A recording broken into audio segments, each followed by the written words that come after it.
Chapter 1322. These ear-piercing words caused all the demon's anger to shoot up, especially Chi-Yu. His eyes were red as he turned his head and stared in the direction of the voice. A black dot flashed and appeared not far away. He crossed his arms and looked like he was waiting to watch a good show. The contempt and disdain in his eyes were obvious. Chi-Yu's pupils shrank as he said through gritted teeth, "Emosia." Emosia looked up to the sky and laughed maniacally. "Chi-Yu, even in your dreams, you never thought that you would become like this. That there would be such a day, right?" "Emosia, don't be sarcastic. At least I'm still alive, and the master you swore loyalty to is dead," Chi-Yu retorted. Emosia said calmly, "Master's resurrection is imminent. Your words are meaningless." Chi-Yu's heart trembled as he asked, "Looks like you've collected enough pure yang energy. However, do you think Tangjung will sit by and do nothing? You have to know that Tangjung told me that you use the life totem to absorb pure yang energy. It's just that I have more important things to do, so I didn't pay attention to you." "Haha, looks like your so-called more important things are to bring the wildlands back to the world, right? Unfortunately, you failed." Emosia mocked. Chi-Yu snorted coldly. "Do you think you can resurrect the Yellow Emperor? I'm not as stupid as you. Tangjung ruined my plans every time. Aren't you the same? Wasn't the matter of the Golden Crow's soul and the life totem ruined by Tangjung?" Emosia didn't fall into the trap and said calmly, "But he didn't completely destroy it and make it impossible to salvage the situation. Right now, the plan is going smoothly. Even Tangjung can't ruin it." "Seeing how confident you are, then the Yellow Emperor's resurrection is a done deal?" Chi-Yu asked. Emosia smiled. Everything went without saying. Chi-Yu cursed in his heart, but there was nothing he could do. He didn't know what the other party was planning, so he couldn't do anything about it. When he thought about how the Yellow Emperor would be resurrected and how he would have to face his nemesis again, he found it hard to suppress the anger in his heart. From now on, not only would he have to face Tangjung, but he would also have to face the Yellow Emperor. This was equivalent to being attacked from both sides. His situation would be very dangerous. An idea came to him, and he pretended to be kind and said, "Emosia, you and I are from the same era. Although we are enemies, we are still acquaintances. There is something I have to remind you of." "Oh, when did you become so kind-hearted?" Emosia jokingly said, not believing Chi-Yu's so-called kindness. "This is just a suggestion from an old acquaintance." Emosia raised an eyebrow and said with interest, "Then I'd like to hear what kind of suggestion it is." "Kill Tangjung, especially at this time when he has used up a lot of energy. If you kill him, no one will be able to ruin your plans." Chi-Yu's eyes were filled with killing intent as he spoke. Emosia was slightly startled, and then he laughed loudly. "Haha, Chi-Yu, you really haven't changed. Even at this time, you still want to instigate me to clear the obstacles for you. Do you think you're the only smart person in the world?" Chi-Yu's motives were seen through, but he didn't panic. He calmly said, "Don't tell me my words don't make sense. Even if the Yellow Emperor is resurrected, Tangjung will become his enemy in the future, and he may even become a great threat to him." Emosia shook his head. "Although I admit that Tangjung isn't normal, I have to say that you think too highly of him. You actually put him on the same level as Master." It was clear that even though Emosia believed that Tangjung was very powerful and difficult to deal with, and that he might be able to threaten him, he didn't believe that Tangjung could threaten the Yellow Emperor. When he heard Chi-Yu's suggestion, he couldn't help but feel that it was ridiculous. Chi-Yu shook his head and sighed. "You guys think too highly of yourselves. Even after tens of thousands of years, you guys are still the same. I don't need you to lecture me. You, on the other hand, have repeatedly suffered at the hands of Tangjung. This can only mean one thing. You're too weak. Back then, you weren't a match for Master, and now, you're even less of a match for Master. Since that's the case, there's no need to wait for Master to make a move. I'll get rid of you first." Emosia's killing intent surged as he finished speaking. Chi was suddenly startled. He was actually being looked down upon by the Yellow Emperor's subordinates. This was a great humiliation. It had to be known that back then, he could easily crush Emosia. The only one who could contend against him was the Yellow Emperor. This contrast between before and after made Chi-Yu's lungs almost explode.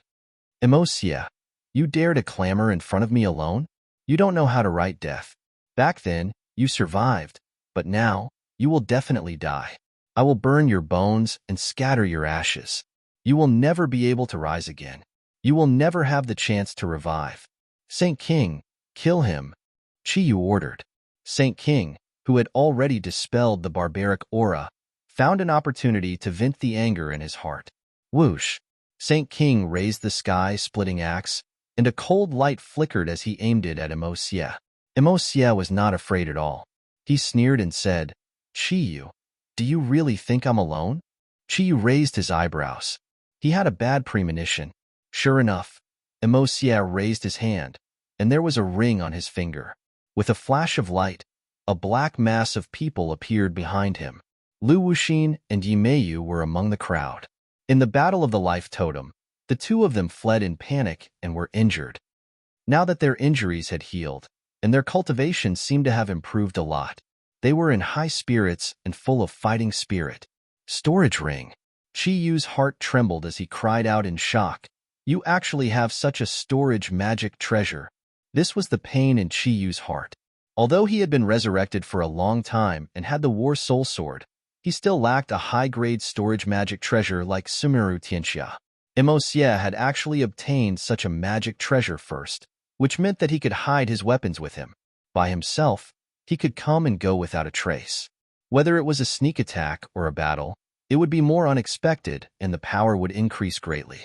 Emosia raised his hand, looked at the ring on his finger, and said with a smile, That's right, a storage ring. He called it the Me ring. What's so great about a broken ring? Chiyu pretended to be disdainful. Emosia shrugged his shoulders and said, It's not that great, but you don't have it. These words were very despicable, completely poking at Chiyu's pain, igniting his anger. He roared hysterically, Kill them! Kill! Saint King took the lead, leading the exhausted demons, stimulating their remaining fighting strength, and in the blink of an eye, they fought with the Emperor's tribe.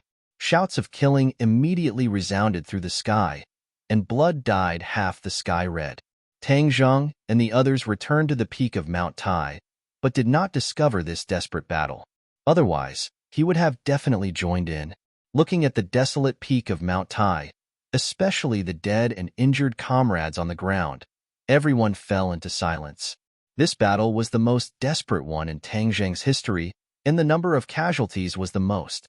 Only now did he realize that he could not truly protect everyone's life. There was a limit to human strength. Although he was full of confidence, there were still things in this world that he could not do. A stifling atmosphere brewed in everyone's hearts. Many people squatted down with red eyes, holding their dead comrades, wiping the blood from their faces, and tears flowed out of their eyes. Who said that men were not easily moved because they had not yet been deeply hurt? This scene was the best proof of that. Although Tang Zheng did not cry, the emotions in his heart were even more painful than tears. He realized that his one word, his one order, could affect many people, even affect their life and death. As the saying went, the more one had, the greater one's responsibility. He deeply understood this point. The dead included not only shamans, but also martial artists, and even a few elites of the Li Palace. Li Shaotian had temporarily transferred them over. Thus, seeing so many people of different statuses fall together was extremely shocking. What do we do now? Tian Chanzi asked. Tang Zheng's gaze swept over the battlefield bit by bit, as if unwilling to miss a single detail.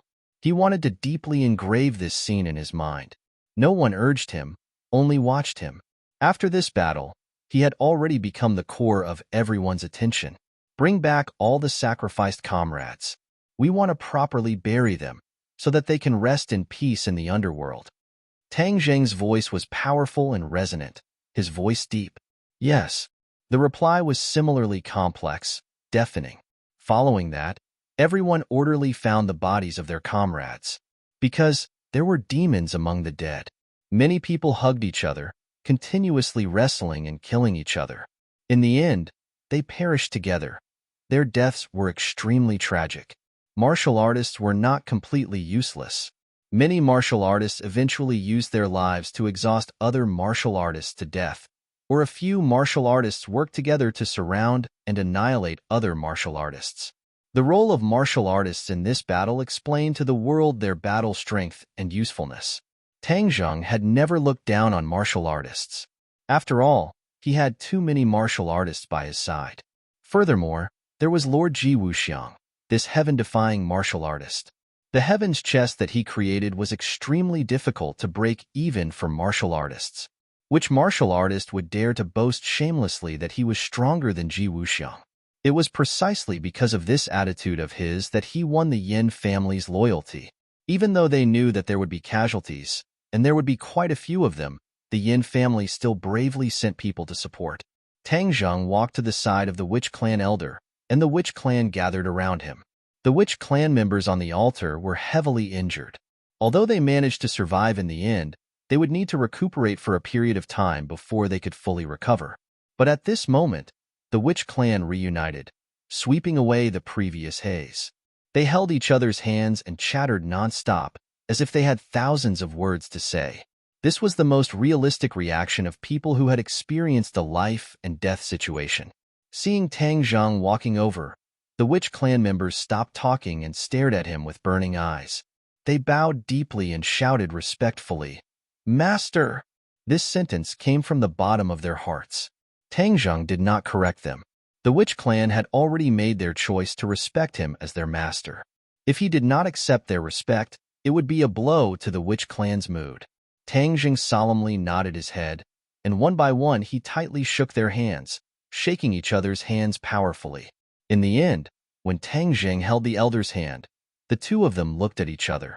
Tang Zheng said earnestly, "Elder, I've let you suffer." The elder shook his head emotionally.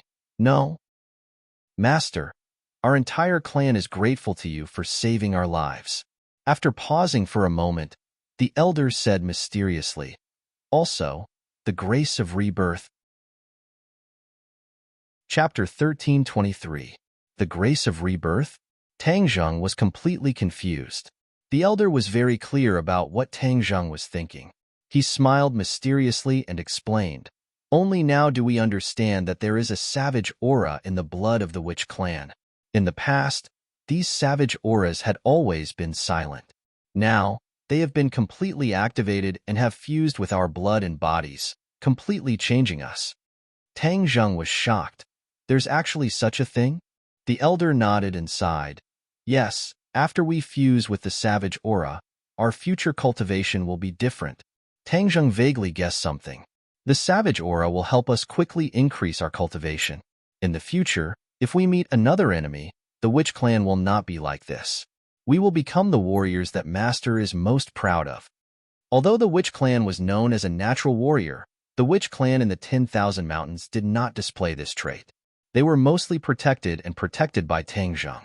But from today onwards, this situation would completely change. They were about to become true warriors. The key to this door was already in the hands of the Witch Clan. As long as they turned the lock, everything would be solved. Tang Zheng and the Witch Clan became excited at the same time. Tang Zheng's excitement was not because he had such a capable assistant, but because he was truly happy for the Witch Clan. This was equivalent to the Witch Clan finding a gene hidden deep in their bloodline and fate. This was one of the important reasons why the Witch Clan became the Witch Clan. "Master, you have already controlled the savage aura. Your gains will be even greater." The elder looked at Tang Zheng with a burning gaze and said. When the other Witch Clan members heard this, they all stared at him. Without a doubt, the Witch Clan was also very shocked by the fact that Tang Zheng had controlled the savage aura. It was precisely because they had the savage aura in their bodies that they understood the difficulty of this matter better than others. The Witch Clan was also unable to control the savage aura, but after the savage aura merged with their bodies and bodies, it was of great benefit to them. But they had no way of controlling it. Now, Tang Zheng could actually control it. The difference was too great. The elder was also unable to predict what Tang Zheng would gain. Tang Zheng's heart moved, and he was also a little excited. Now that the enemy was so strong, if he could become stronger, then that would be for the best. If the savage aura really had such an effect, then it would definitely solve his desperate situation. "Tang Zheng, how did you do it?" The Empyrean fairy couldn't help but ask curiously. Tang Zheng didn't hide anything and truthfully explained the use of the sky-swallowing technique. Everyone suddenly realized that it was the effect of the sky-swallowing technique. Tian Chanzi was filled with emotion. The sky-swallowing technique has always been a spell of little value to the demon race. It's not recognized by anyone, and almost no demon race is willing to cultivate it. Who would have thought that it actually has such great power? Tang Zheng laughed and said, "That's because they haven't grasped the true profundities of the heaven-swallowing technique." "Oh, what's so special about it?" Tian Chanzi asked. The sky-swallowing technique was of little value because it was only an incomplete version and lacked the core. If this core were to leak out, then the demon race's strength would increase greatly. After all, the sky-swallowing technique wasn't too complicated. Almost anyone could learn it, but the realm one cultivated to was related to one's talent and hard work. "Do you want to learn it?" Tang Jing asked in return. Tian Chanzi shrugged and said, "I don't want to learn it.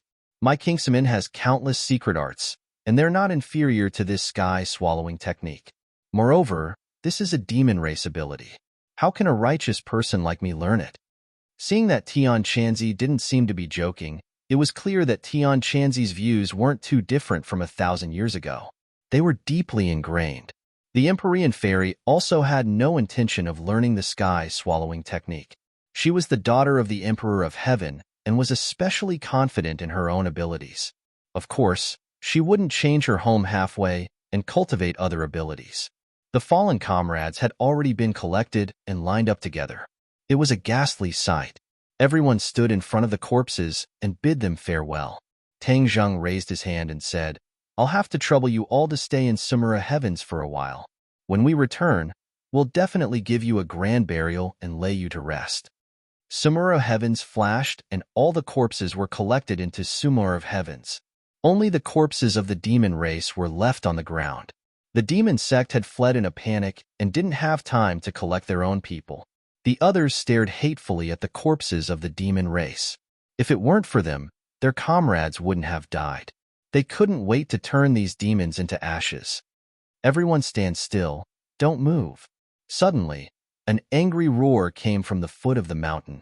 With a few swoosh sounds, a group of people soared into the sky and flew to the peak of Mount Tai. Swoosh, swoosh. Everyone immediately focused on this group of uninvited guests. They were all unfamiliar faces and couldn't recognize who they were. Each and every one of them had a stiff face like a block of wood. Even their eyes were somewhat dull. "Who are you people?" Tang Jing asked in a deep voice. "You've destroyed Mount Tai and caused such a fierce battle. You've already caused an extremely bad influence. Why don't you just surrender?" The other side scolded. Although the peak of Mount Tai was far from where ordinary people lived, and after the mountain was sealed, ordinary tourists were completely blocked out of Mount Tai. However, after all, their battle had caused too much of a commotion. There were still many ordinary people who noticed the abnormality of Mount Tai. It could be said that it had caused panic among the ordinary people. Hearing the other party's arrogant and methodical tone, Tang Jing thoughtfully said, "Why is it that the more I look at this group of people, the more they look like officials?" "You guessed right. Your actions have seriously threatened the security of the country. Therefore, surrender and accept the punishment." The other side said firmly, not hiding their identity. Seeing the other side admit it so openly, Tang Zheng and the others were stunned. When did the officials become so unyielding? Only, Tang Zheng felt that it was somewhat laughable. Were they blind? Since they had seen the battle, did they still think that they were a match for Tang Jing and the others? Or were they trying to take advantage of the situation? Taking advantage of the fact that they had lost a lot of energy after the battle to catch them off guard? Tang Zheng said in his heart, if they really thought that way, then they had made a mistake. The others were immersed in the pain of losing their comrades. Seeing this group of aggressive people, they all stared at them with unfriendly eyes. If there was a disagreement, a fight would break out. Tang Zheng also didn't want to be entangled with them. Moreover, the officials were divided into several factions, and he still didn't know who they were. Thus, Tang Zheng waved his hand and said, "You guys should leave. If there's anything, let the person in charge come and talk." "I'm the person in charge," the person said sternly. Tang Zheng frowned and stared at him. After examining him, he indeed hadn't seen this person before and asked, "Who's your superior?" "You don't have the right to ask." The other person coldly refused. Tang Zheng shivered. The other person's attitude was out of his expectations. He turned his head and glanced at Li Xiaotian. Li Xiaotian shook her head. Clearly, she didn't have any information on this person. Li Xiaotian was extremely careful. She had always considered the threat of the officials to Tang Zheng, so she had mobilized all her forces. She had planned the pillow talk plan and roped him in. Of course, she had also thoroughly investigated the higher-ups and the people around them. If the other person's identity was not ordinary, she would definitely have an impression of him. Li Xiaotian shook her head, indicating that she didn't recognize him. This meant that this person's identity was somewhat strange, or perhaps someone who had recently risen to prominence. Thus, Li Palace's information had been overlooked. Among the officials, the only person who had repeatedly targeted Tang Zheng was the chief. Moreover, after meeting the chief last time, there was no trace of the chief. Li Palace had practically turned the entire capital upside down, but still couldn't find a single trace. Could this group be the chief's people? Tang Zheng suddenly had an idea and asked without warning, "Call the chief Triple X out. What kind of hero are you if you're sneaking around in the back? How dare you call Master by his name?" The other person's expression suddenly changed, and she sternly reprimanded, "Master?" Tang Zheng was shocked, and his eyes widened. When did the chief allow others to call him master? This was too strange. Of course, he didn't know that this was the rule that Hundred Faces Star had changed on a whim after replacing the chief. After Hundred Faces Star became the chief, she returned to the center of power and used thunderous methods to intimidate others. However, this secret had not yet been spread. Even Li Palace's focus was not on this during this period of time, so they didn't know about this. It's really his people. Tang Zheng's gaze was like lightning as he stared at this group of people. He's really persistent. He didn't look for him, but he came looking for me. Humph. This time he can forget about escaping. I'll follow the vine to the melon and find him.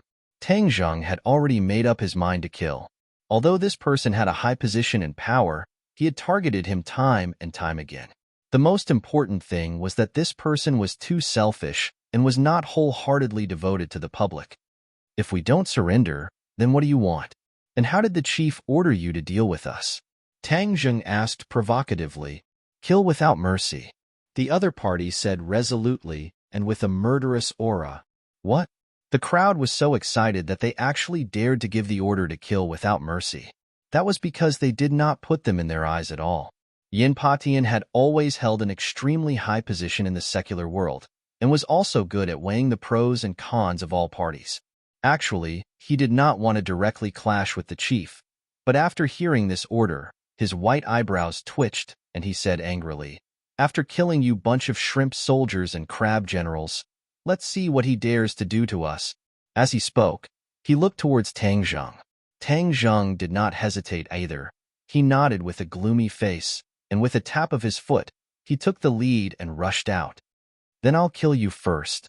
Tang Zheng's voice was filled with killing intent, instantly arousing the killing intent in the hearts of the others. One by one, they shouted and rushed towards the enemy. The number of enemies was even greater than theirs. It was a black mass. Other than the leader, the others kept their mouths shut, giving off a strong sense of oppression. Seeing the enemy charging over, the leader roared and stomped on the ground with his heel. Gotcha! A huge crack appeared on the hard rock. Chapter 1324. The leader spun at high speed, and a spark suddenly shot up. Then, he turned into a flaming man. The bright red flames dyed the surroundings a fiery red, and a heat wave assaulted his face. This was a spinning fire top. Before it even reached him, he could clearly feel the threat. Tang Zheng was surprised. This person's ability was even stronger than the heavenly kings of the dragon group, especially that Fire King, who seemed to have the same ability as this person. The chief has taken over the people and businesses of the dragon group. This person must be the upgraded product of the Fire King. Back then, the Fire King was already not his match, let alone now. Although the other party was an upgraded product, Tang Zheng's strength had long since increased by who knows how many levels. As a result, he struck out with his palm. Boom! The savage aura was released. The palm collided with the fire top, causing sparks to fly in all directions. The savage aura was not afraid of flames at all, and quickly drilled into the opponent's chest. His chest caved in, but the other party did not fall, and the flames did not extinguish. Instead, the corner of his mouth revealed a sinister smile. Bang! His fist flew out at high speed, leaving his arm. Like a cannonball, it fiercely struck Tang Zheng's chest. The two of them retreated at the same time. The flames on the fist quickly jumped towards Tang Zheng's body, trying to ignite him. Tang Zheng's chest did not cave in. The chaotic Vajra spell blocked the fierce attack, but the chaotic Vajra spell was unable to block the corrosion of the flames. You're still too inexperienced to play with fire with me. With a thought, a burst of true fire jumped out from Tang Zheng's body, and the flames immediately wrapped around the other party's flames, completely refining them. After the fist struck Tang Zheng, it quickly flew back. Just as Tang Zheng extinguished the flames, the fist flew back to the leader's arm, as good as new. Tang Zheng's pupils constricted as he stared at the scene. After a while, he shouted as if he had just woken up from a dream. You are no longer human. The leader also stabilized his body, the flames on his body still burning fiercely. He lowered his head and looked at his chest. The huge pit that had sunken made him look somewhat miserable, but his movements were not affected by it. It was even more impossible for him to be scared off. Just as Tang Zheng had guessed, he was not a life form but a mechanical warrior. His outer appearance was just a layer of silicone, disguising himself as a human. The mechanical warriors have been upgraded to such an extent. This is truly an eye-opener. Tang Zheng clicked his tongue in wonder. The power of technology was extremely powerful, and he had a deeper understanding of this. But you're still too weak, Tang Zheng said disdainfully. The wild aura has entered your body. Let's see how long you can last. However, the leader acted as if he hadn't heard anything. He wasn't worried about that nuisance of a barbaric aura at all. Moreover, he was still standing there safe and sound. Tang Zheng's pupils shrank. He had a bad premonition. The barbaric aura would cause people to tremble at the sound of it and avoid it like the plague. However, it did not seem to have any effect on these mechanical warriors. At least, that was the result for now. Tang Zheng turned pale with fright. He had always thought that no one could resist the destructive power of the savage aura, especially this kind of simple-minded, brawny guy. But the final result showed that he was very wrong. He racked his brains and finally figured out the reason. Mechanical warriors are not life forms. They're just machines.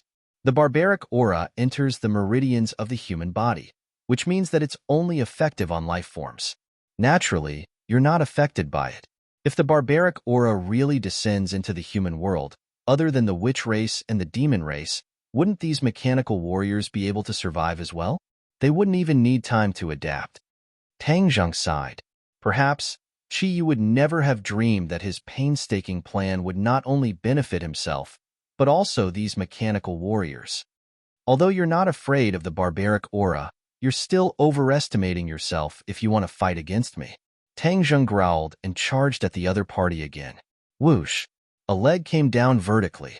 This was the heaven splitter that Chi Yu had imparted to him when he made a bet with the inner demons. Ever since Chi Yu went against him, he had almost never used or cultivated the heaven splitter. This was because Chi Yu was too cunning. He was afraid that Chi Yu would also leave a back door in the heaven splitter. If he used the heaven splitter to fight in the future, he would be in trouble. This time, he didn't have a suitable treasure, and the heaven-swallowing technique was unpredictable. Therefore, he used the heaven splitter at the last moment.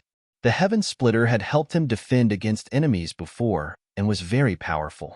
When he used it again, it was as smooth as flowing water. One leg came down fiercely, and his aura was firmly locked on to the leader. The leader immediately realized the threat of death and shouted, Vajra! Boom! The earth shook and the mountains shook.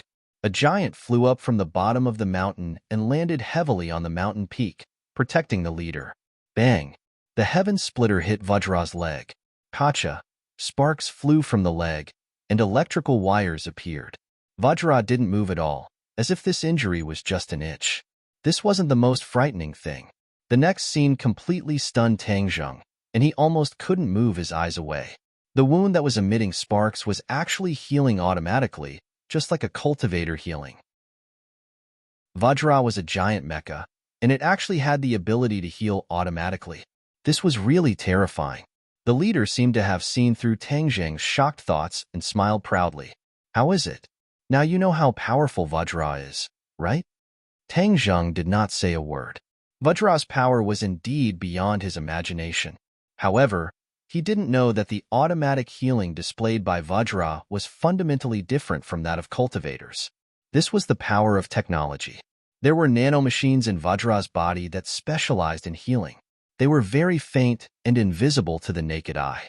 Therefore, Tang Zheng didn't see the nanomachines in the wound that was emitting sparks. Vajra, kill him. The leader waved his hand and ordered with a murderous aura. Bang! Just as he finished speaking, the figure of the Four Symbols warrior also descended from the sky. The Four Symbols warrior was the same size as a normal person. In front of Vajra, it was the difference between an ant and an elephant. Haha, you dare to go against Vajra with this little ability? The leader laughed in disdain. Tang Zheng's face was fierce as he ordered, For Symbols warrior, help me dismantle it. The Four Symbols warrior didn't say a word and charged towards Vajra. With every step it took, its body became much taller and bigger. Bang, bang, bang. Each of its footsteps was like a heavy drum, beating on one's soul. The Four Symbols warrior became bigger and bigger. The bureau chief was dumbfounded. This was his first time seeing the Four Symbols warrior, and he couldn't help but be deeply shocked. When the Four Symbols warrior arrived in front of Vajra, it also became a huge monster that was almost the same size as the mecha warriors. Vajra wasn't afraid and waved its huge fists to meet the Four Symbols warrior. Bang, bang, bang. They went back and forth, and their fists hit each other again and again. The Four Symbols warrior wasn't injured at all, but after Vajra took a few punches, its body had a few more wounds. It didn't have an invulnerable body like the Four Symbols warrior, but it had nanomachines, so its wounds were healing bit by bit. The two huge monsters made the battlefield a mess, and the corpses of the demons were almost trampled into the ground by them. Bang! The two fought to the edge of the cliff, but they still didn't retreat. After their fists hit each other, they fell from the cliff at the same time. Tang Zheng was shocked and rushed to the edge of the cliff. He realized that the two were falling very fast, and in the blink of an eye, they passed through the clouds halfway up the mountain. Boom! A loud sound came from the bottom of the mountain, and Mount Tai seemed to shake a little. Rocks rolled down and rumbled as they fell again. Tang Zheng was shocked. Why was there only one falling sound? Was it the Four Symbols warrior or Vajra? Haha, your thing is already smashed into pieces. The leader laughed maniacally. Tang Zheng focused, as if wanting to see through the clouds and see what was happening below. Rumble. A deafening sound came from below the clouds. Tang Zheng's eyes widened as he saw a huge monster flying up from below the clouds. Vajra! Tang Zheng exclaimed. Both of Vajra's feet were spurting flames, allowing it to fly freely. Obviously, the loud crash was made by the Four Symbols warrior. Could it be that the Four Symbols warrior is injured? The mountain was so high that his firm belief in the Four Symbols warrior couldn't help but waver. No, it's definitely fine. Back in the world of spirits and souls, it was fine even after falling into such a dangerous river. How could it be fine after falling from a mountain? Moreover, it has broken its seal and is even more powerful than before. The leader didn't know this and taunted without restraint. He and Vajra attacked from the front and back, glaring at Tang Zheng. Tang Zheng's belief in the Four Symbols warrior was strengthened again, so he didn't fly down to investigate. He looked at the other party with eyes full of cold, murderous intent, saying, "You want to take advantage of the situation and take advantage of the situation. Your wishful thinking is wrong. I'm very angry, so you're all dead. I'm going to tear you apart into pieces. Kill him." The leader didn't intend to listen. Vajra took the lead to attack after giving the order. Whoosh! A huge fist came from behind Tang Zheng, smashing towards his head. Tang Zheng's figure flashed and flew above the leader's head, roaring, "Sky Splitter!" Bang! A huge shadow of a leg descended from the sky and immediately enveloped the leader. His whole body was immediately covered in raging flames, and a flame spurted out from the soles of his feet. It spun rapidly and collided with the shadow of the leg. Boom! There was a loud explosion and sparks flew everywhere. The flames on the leader's body were extinguished and puffs of green smoke rose. He knelt on the ground with Tang Zheng's leg on his shoulder. This leg struck his shoulder quickly, ruthlessly, and accurately. The huge force immediately caused him to kneel on the ground and his knees to shatter. He didn't have nanomachines like Vajra, so this huge wound couldn't be repaired. He could only raise his hands with difficulty and grab Tang Zheng's leg. "Humph, is this all you've got? I haven't used up all my strength yet." After Tang Zheng said this, a surge of power spurted out from his leg, like the straw that broke the camel's back. Clang! Chapter 1325.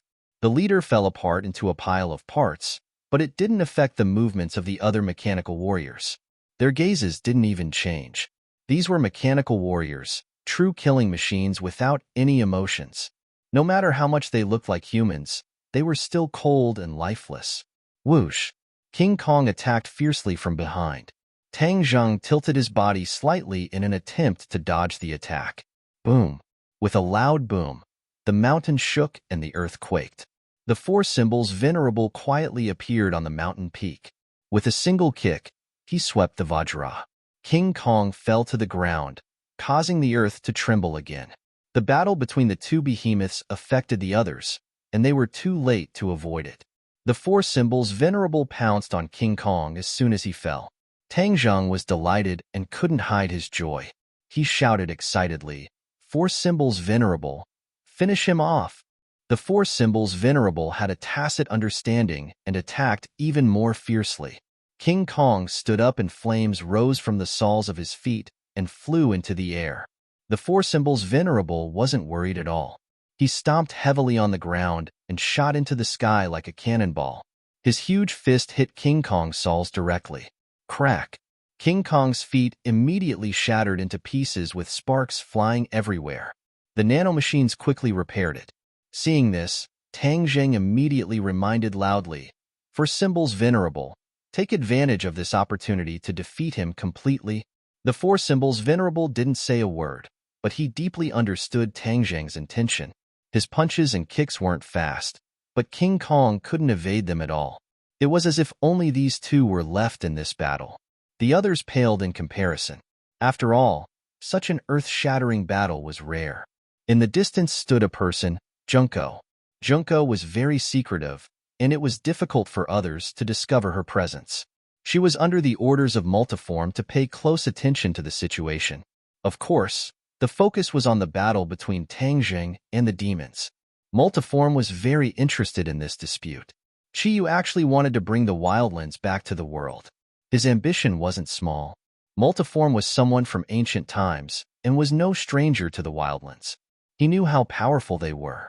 Of course, he didn't want the wildlands to reappear in the world.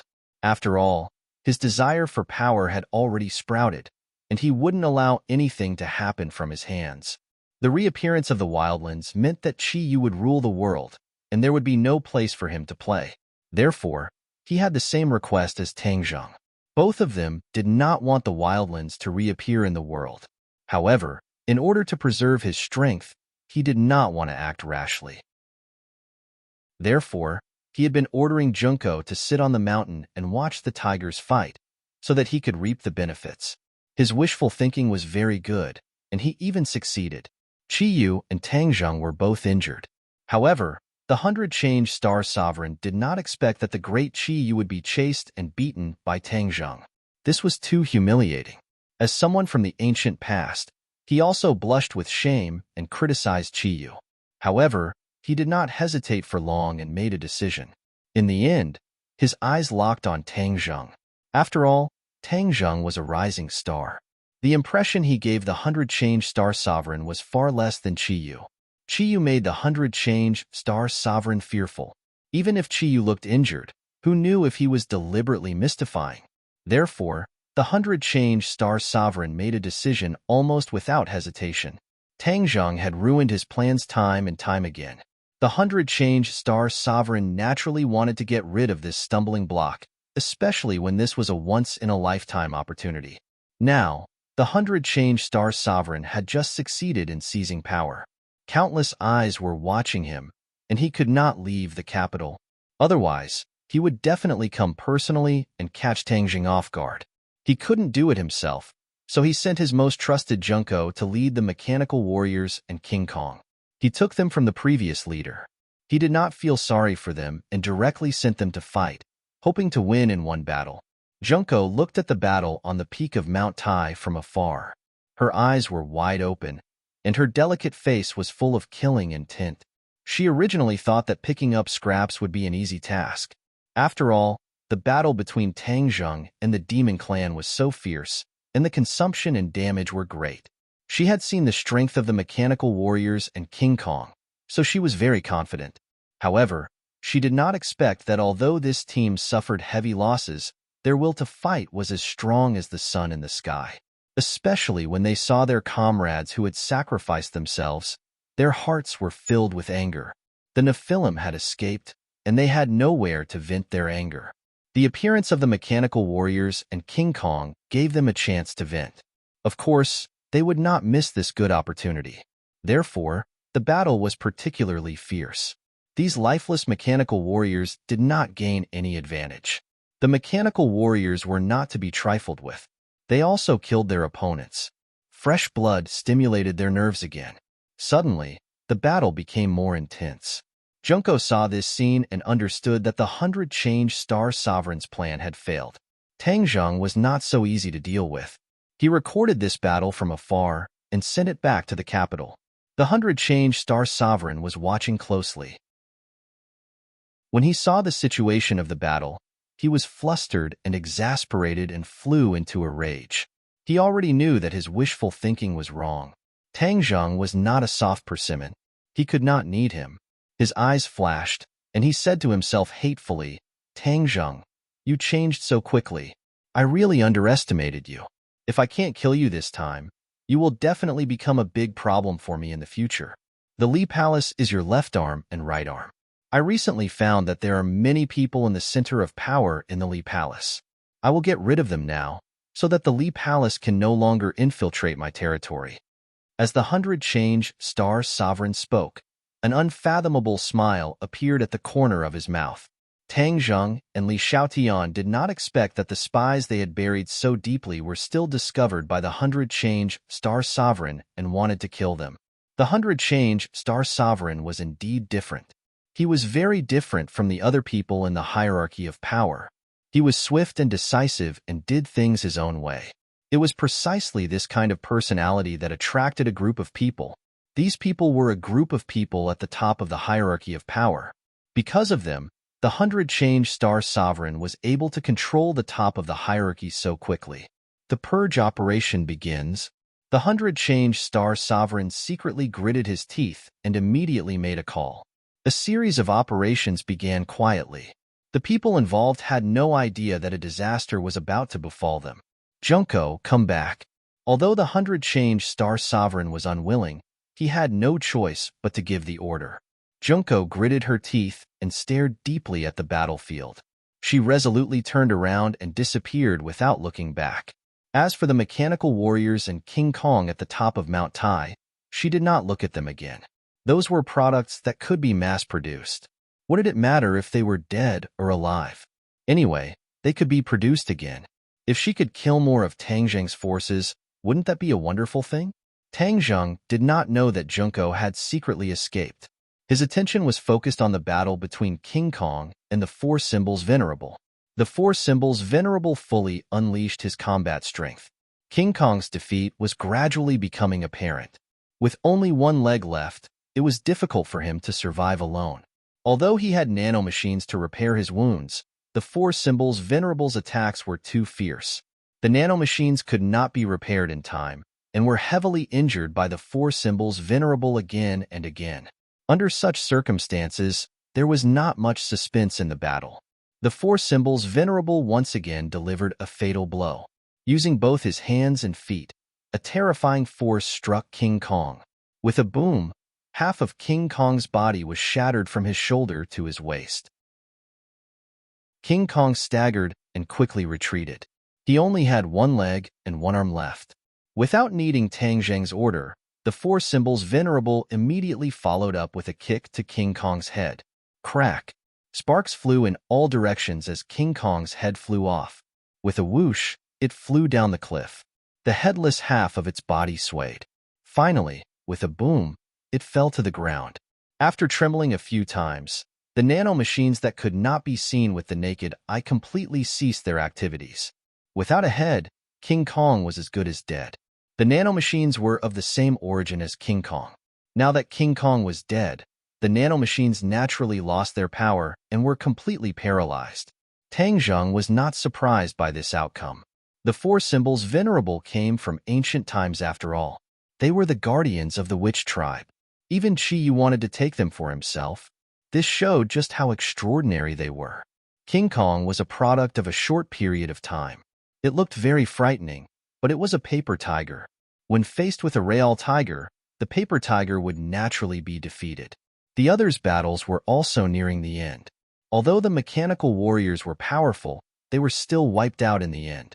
Tang Zheng's people also paid a price, but it was far less tragic than the battle with the demons.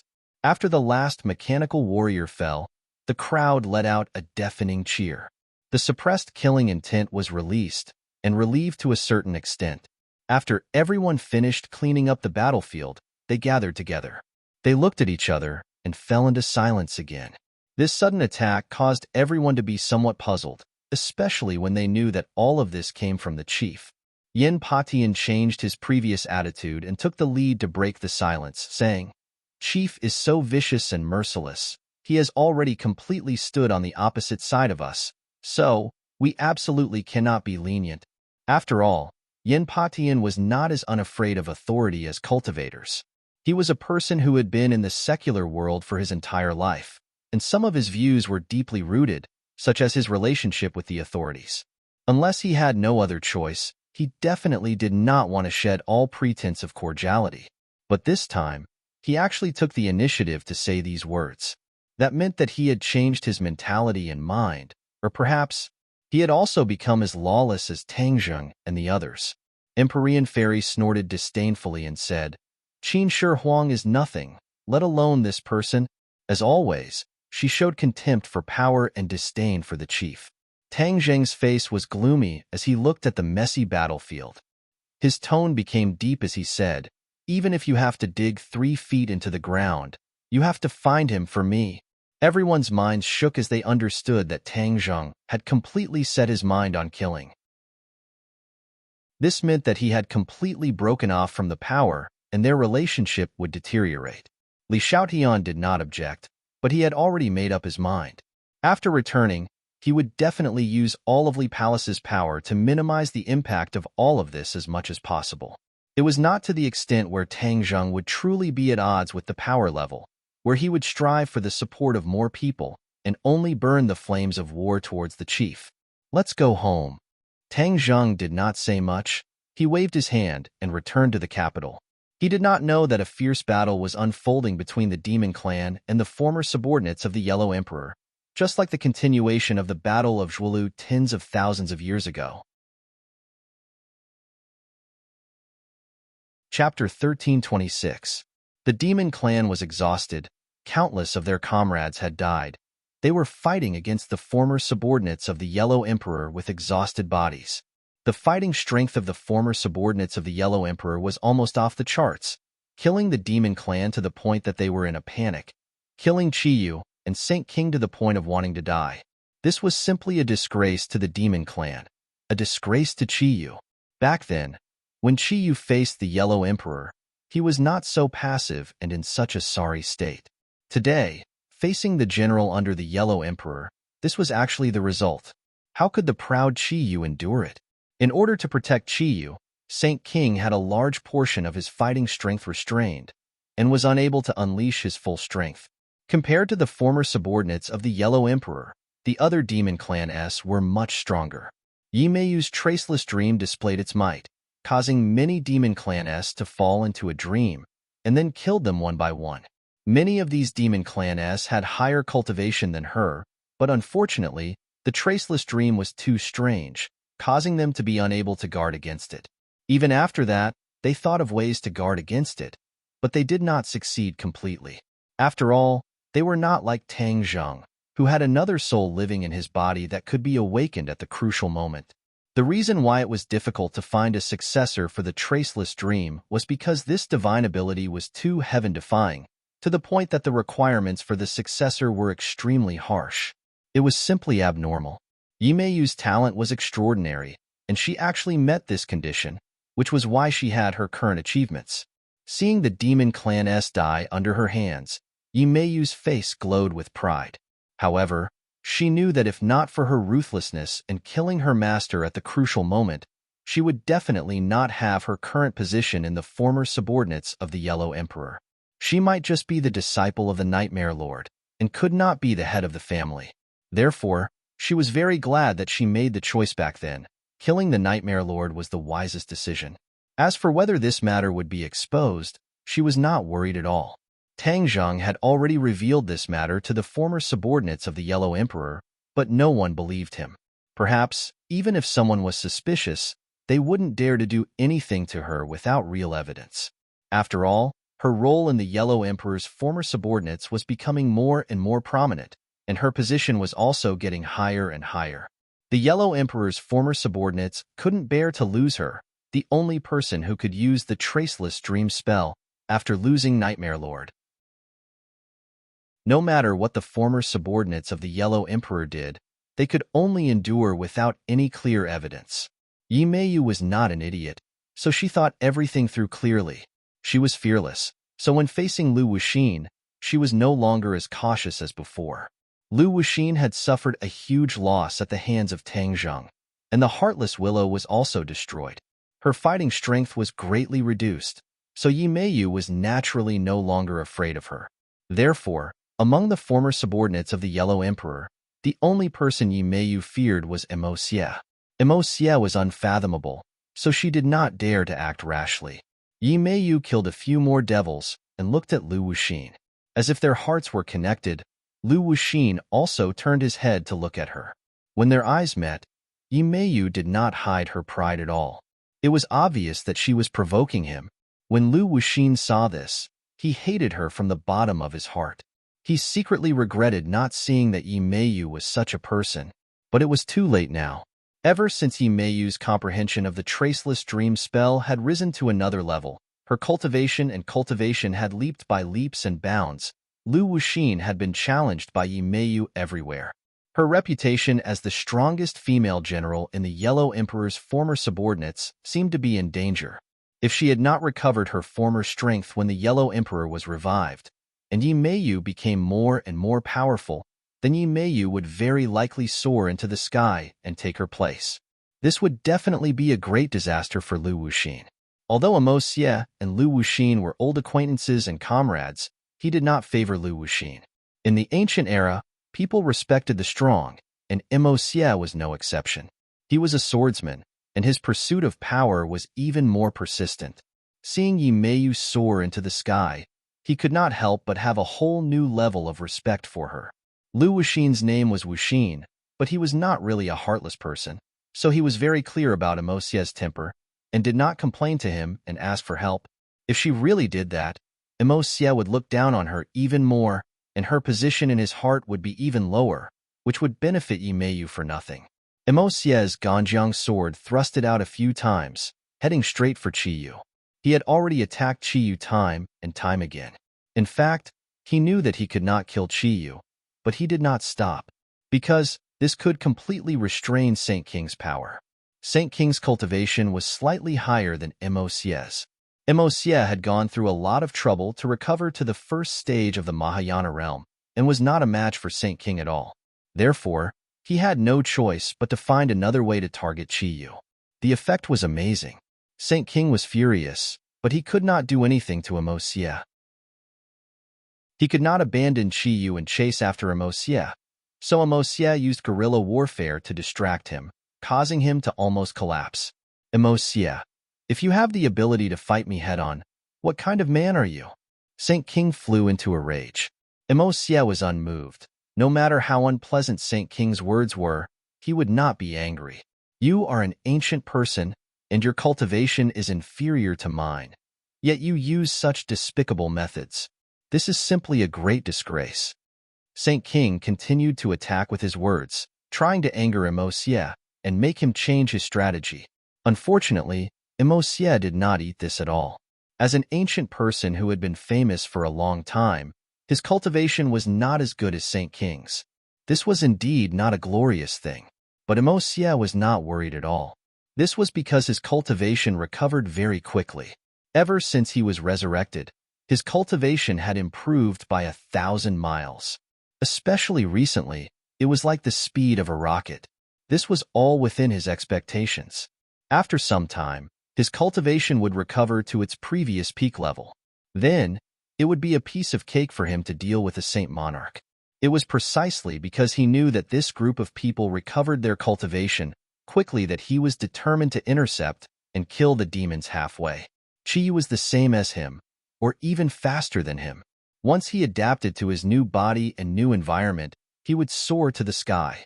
At that time, Emosia would not be Chi Yu's opponent at all. The only one who could contend against Chi Yu would be the Yellow Emperor.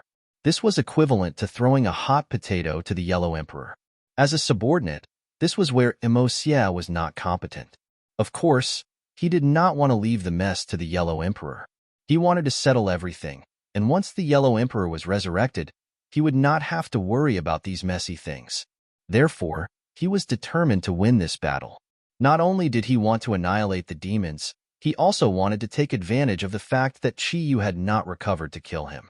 Seeing that his repeated attacks were unable to truly harm Chi Yu, and were unable to completely deal with Saint King, Emosia could not help but be worried, especially when he saw that Chi Yu was like an old monk in meditation, completely ignoring the battle in the outside world. Emosia became even more worried. Chi Yu threw away the distracting thoughts of the outside world and focused on healing himself. Once his injuries were healed, Emosia's plan would be ruined. But his cultivation was one level lower than Saint King's, so how could he kill Saint King? Emosia was racking his brains. Suddenly, he had an idea. His gaze landed on the valiant and heroic Yimeyu as he shouted, "Meiyu, lend me a hand." When Yimeyu heard this voice, she flew to Emosia's side as if she had been injected with chicken blood. Emosia nodded at her meaningfully. Yimeyu understood and activated the traceless dream technique, causing everything in front of her to change. All of these changes were extremely subtle, without a trace, as if they were real. Saint King did not know it all. He had already prepared a new attack. The heaven-splitting axe fiercely attacked Emosia. They were cultivators, and their attacks did not have to be close. Therefore, even if they were far away, their attacks could still be fatal. Saint King was also flustered and exasperated. This attack had been brewing for a long time, and was extremely powerful. The heaven-splitting axe streaked across the sky and enveloped Emosia. Emosia raised his sword and tried to block it. A mantis trying to stop a chariot, Saint King said disdainfully. Just as the heaven-splitting axe was about to hit Emosia, a loud shout exploded in Saint King's ears. "Stop!" Unknowingly, Chi Yu stood up and stared at Saint King with vigor. That loud shout came from Chi Yu's mouth. Saint King was overjoyed. Looking at Chi Yu's aura, it was obvious that he had completely recovered. He immediately stopped the heaven-splitting axe in midair and cheered. "Ancestor, you have finished healing. Congratulations. Your subordinate is useless. I was unable to defeat these despicable Yellow Emperor's old subordinates." Chi Yu's expression was unsettled and said disdainfully, "These Yellow Emperor's old subordinates are truly despicable. Now we are going to kill them all." Saint King beamed with joy and nodded his head in agreement. "Ancestor, you are right, in front of you. They are nothing but clay chickens and pottery dogs, unable to withstand a single blow." Saint King was only focused on complimenting Chi Yu. and did not notice that the corner of Emosie's mouth curved into an unfathomable cold smile. Chiyu, Saint King, who do you think you are, daring to challenge me? Now I will kill you and throw away your helmet and armor. Emosie suddenly opened his mouth, spouting nonsense. Saint King and Chiyu flew into a rage and attacked him at the same time. Saint King could not wait any longer and rushed out first, roaring in exasperation. You dare to be rude to Ancestor. Ancestor does not need to do anything. I can also kill you. Whoosh! Saint King's heaven-splitting axe immediately arrived above Emosie's head. He looked down from above, and with the heaven-splitting axe in his hand, he really had the aura of splitting heaven and earth. Emosie raised his sword, and just like before, he tried to block. Chiyu followed closely behind Saint King and was only a step away. Suddenly, Chiyu made his move, and a cold light appeared in his hand. The cold light flew straight out, but it did not shoot towards Emosie, and with a poof, it sank into Saint King's back. Saint King was ambushed and let out a heart-wrenching scream. He turned around abruptly, but saw an unexpected face. Chiyu. It was actually Chiyu who attacked from behind and gave him a fatal blow. That cold light had already penetrated his body and injured his lungs. Saint King stared at Chiyu with mixed feelings and asked, Ancestor, what are you doing? Why are you doing this? Because you deserve to die. Chiyu suddenly sneered and said murderously. Saint King's pupils shrank, and he stared straight at Chiyu and shouted, No, you are not Ancestor. You are not. Poof. Chapter 1327. The Ganjiang sword pierced through Saint King's chest. Emosie held the sword with both hands and smiled. Saint King's heart was pierced through and shattered by the powerful sword intent.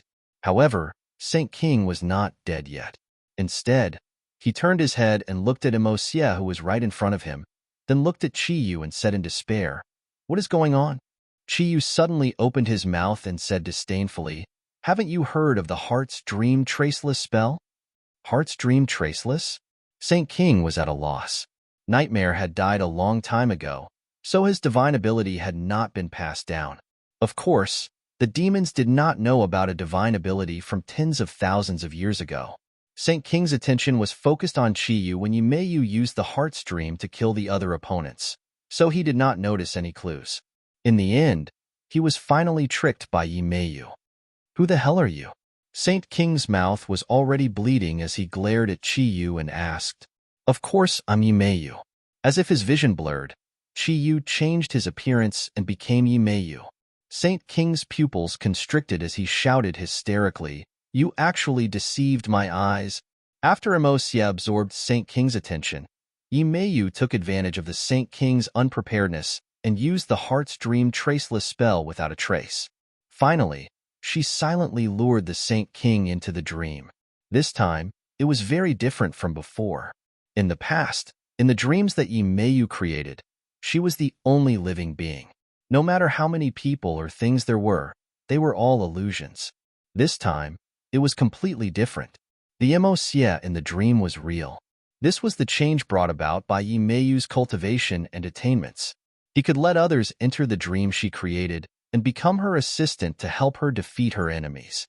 The two of them worked together perfectly and successfully killed Saint King. Chiyu had been healing with his eyes closed. His eyelids only twitched slightly, but he did not say anything to stop them. Because he had already reached the most critical moment of healing, he simply could not be distracted. There was nothing he could do about the death of Saint King. He felt that it was a great pity. After all, Saint King was a powerful assistant. It was a great loss for him to fall into the hands of the enemy. This thought flashed through Chiyu's mind, but it did not leave too deep of a shadow in his heart. Then, he put all his effort into healing his injuries. He knew that without Saint King's protection, Emosie would definitely not let him go. In the face of death, his potential was completely stimulated, and his injuries healed very quickly. The life force in Saint King's eyes was rapidly depleting. He looked at Yimeyu unwillingly, spat out blood, and said hesitantly, I, Saint King, have been unhindered for my entire life and have not died in heavens beyond. I never thought that I would be tricked by a little girl like you. This is a great humiliation. I can't die in peace. Yimeyu said proudly, this should be your honor to die in my hands. Go to hell. Saint King suddenly had a flash of consciousness before his death, and suddenly exploded, breaking away from the Ganjiang sword. A strange scene appeared. Not a single drop of blood fell to the ground, but all of it was absorbed by the Ganjiang sword. The Ganjiang sword turned blood red. Whiz! The heaven-splitting axe flew out from Saint King's hands and directly slashed towards Yimeyu. Yimeyu retreated in panic. With her strength, she was still unable to receive this attack, although she could use her heart to enter the trap and deal with the Saint King. In terms of fighting strength, how could she be a match for the Saint King? Even if the Saint King was heavily injured, this attack that burned his life force could still kill her. She retreated in a hurry, but the attack of the heaven-splitting axe was even faster. It completely enveloped her, causing her to have nowhere to hide. I can't die like this, Yimeyu shouted in her heart. Bang! The heaven-splitting axe stopped, blocked by the Ganjiang sword. At the critical moment, Imo Xie saved Yimeyu's life. When Lu Wuxin saw this scene, he wanted to stomp his feet. He thought to himself, how could this woman be so lucky for Imo Xie to protect her like this? If this axe had struck, then Yimeyu would have died without a doubt, helping him vent his anger. After surviving a calamity, Yimeyu patted her chest lightly, her breasts surging as she looked at Imo Xie with her beautiful eyes. Imo Xie looked straight ahead, looking at the dying Saint King and said, Go! Your life has come to an end. With that, he slapped Saint King's chest. Saint King's entire body trembled. His chest quickly caved in, as though a pit had appeared on the ground. With a puff, he spat out another mouthful of blood. Saint King's eyes bulged out. His life force quickly burned out in a few seconds, until it dried up, and he fell limply to the ground. Saint King was dead. The demons cried out in alarm, like a clap of thunder, causing everyone's ears to buzz. The demons stared blankly at Saint King, who had fallen to the ground.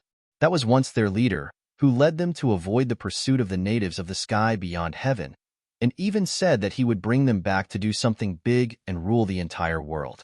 Who would have thought that before this grand blueprint could be implemented, Saint King would fall? It was like the collapse of the demons' faith. Everyone's faces were pale and uneasy, as though they had lost their goal in life. Kill. Seeing that, Imo Xie was secretly happy. How could he let go of this heaven-sent opportunity, and ordered loudly. The shouts of Yellow Emperor's former subordinates shook the heavens and attacked the demons with an imposing aura. The demons panicked. They did not have the courage or fighting spirit to continue fighting. There was only one thought in their minds: escape. Saint King was already dead, so how could they be a match for the Yellow Emperor's former subordinates? Thus, it was more important for them to obediently escape. The corners of Imo Xie's mouth curled up into a smile. This plan could be said to be a great success, killing countless demons, and now, the final step was in sight. His gaze fell on Chiyu, who had his eyes closed and was silent. Once he was killed, it would be a complete victory. Imo Xie, Yimeyu, and Lu Wuxin formed a triangle, approaching Chiyu step by step. The three of them did not act rashly. The shadow of a tree, the name of a person. Chiyu's name was too frightening, and they did not dare to lower their guard. When the three of them were only a step away from Chiyu, they stopped at the same time, looked at each other, and understood the meaning in each other's eyes. Imo Xie nodded heavily, indicating that everyone should act together. Shua. The attacks came together, from the three of them, towards Chiyu. Chiyu remained motionless, like an old monk in meditation. Seeing this, the three of them revealed a hint of joy. At the last moment, if Chiyu did not resist, then he would definitely die. Boom! With a loud sound, the attacks of the three of them hit the void, but did not land on Chiyu's body. A ray of light bloomed from Chiyu's body, completely blocking the attacks of the three of them. The three of them turned pale with shock. They looked at each other and saw the shock in each other's hearts. Wasn't Chiyu an arrow at the end of its flight? How could he still have such a strong self-defense ability? The combined attacks of the three of them did not have any effect at all. Emosie's mind raced, and he immediately determined the pros and cons. He immediately shouted, "Don't give up, continue to attack, we must kill him." Emosie had no way out. If they let Chiyu go this time, they would definitely be annihilated. After all, Saint King had died in their hands. Moreover, the strength displayed by the former subordinates of the Yellow Emperor must have left a deep impression on Chiyu. How could Chiyu let go of such a powerful enemy, an old enemy of tens of thousands of years? Either you die, or I die. This was the current situation between them. Kill. Emosie growled. The Ganjiang sword released a dazzling light. The sword spirit caused the War Soul sword to tremble non-stop, buzzing, as if it was cheering. Ganjiang sword, you and I will fight side by side again. We must kill Chiyu. Emosie secretly said to himself. Shua. The sword light rose, like a waterfall shooting out from the Ganjiang sword, piercing towards Chiyu. At the same time, Lu Wuxin also shook his magic treasure. It was a long whip. Although it was not as powerful as the previous Heartless Willow, he had already adapted to it. Therefore, the long whip was like an extension of Lu Wuxin's arm. As if it was controlled by his arm, it fiercely attacked Chiyu. Yi Meiyu did not have a suitable magic treasure, so she simply slapped at the top of Chiyu's head, trying to gain the upper hand and give Chiyu a fatal blow. The attacks of the three could not be said to be weak, especially Emosie. The sword light of the Ganjiang sword seemed to have locked onto Chiyu. Not to mention that he did not move. Even if Chiyu moved, it would be difficult for him to effectively escape from the Ganjiang sword. Chiyu did not escape. The others had already fled far away. Chiyu was like a lonely person, extremely miserable and pitiful. No one pitied him. Suddenly, Chiyu quickly opened his eyes, as if a light was emitted from his pupils. His aura was completely different, as if he was a completely different person. Was it possible for a person to change so much in such a short period of time? Of course it was possible. Everything in front of him was the best proof. Without a doubt, this was definitely because Chiyu had recovered from his injuries. Whiz! A sword light soared into the sky. Clang! The two swords collided, causing sparks to fly. The War Soul sword and the Ganjiang sword clashed. The powerful sword Chi created two whirlwinds. The whirlwinds collided with each other, stirring up the air as if the wind and clouds were surging. The difference in strength between Lu Wuxin and Yi Meiyu was too great. Before their attacks could reach Chiyu, they were pushed back by the berserk aura. Their expressions changed drastically at the same time as they muttered to themselves, not knowing what to do.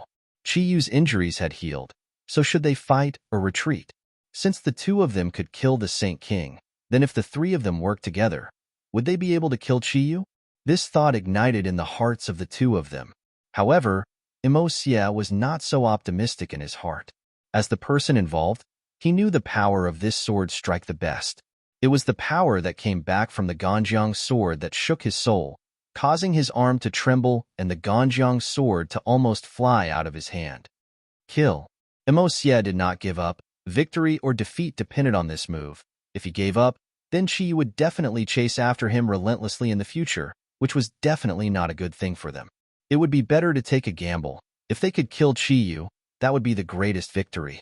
The moment the word kill was spoken, the Ganjiang sword turned blood red, as if it had been tempered in blood for a long time and had drunk its fill of human blood. Whoosh! Chapter 1328.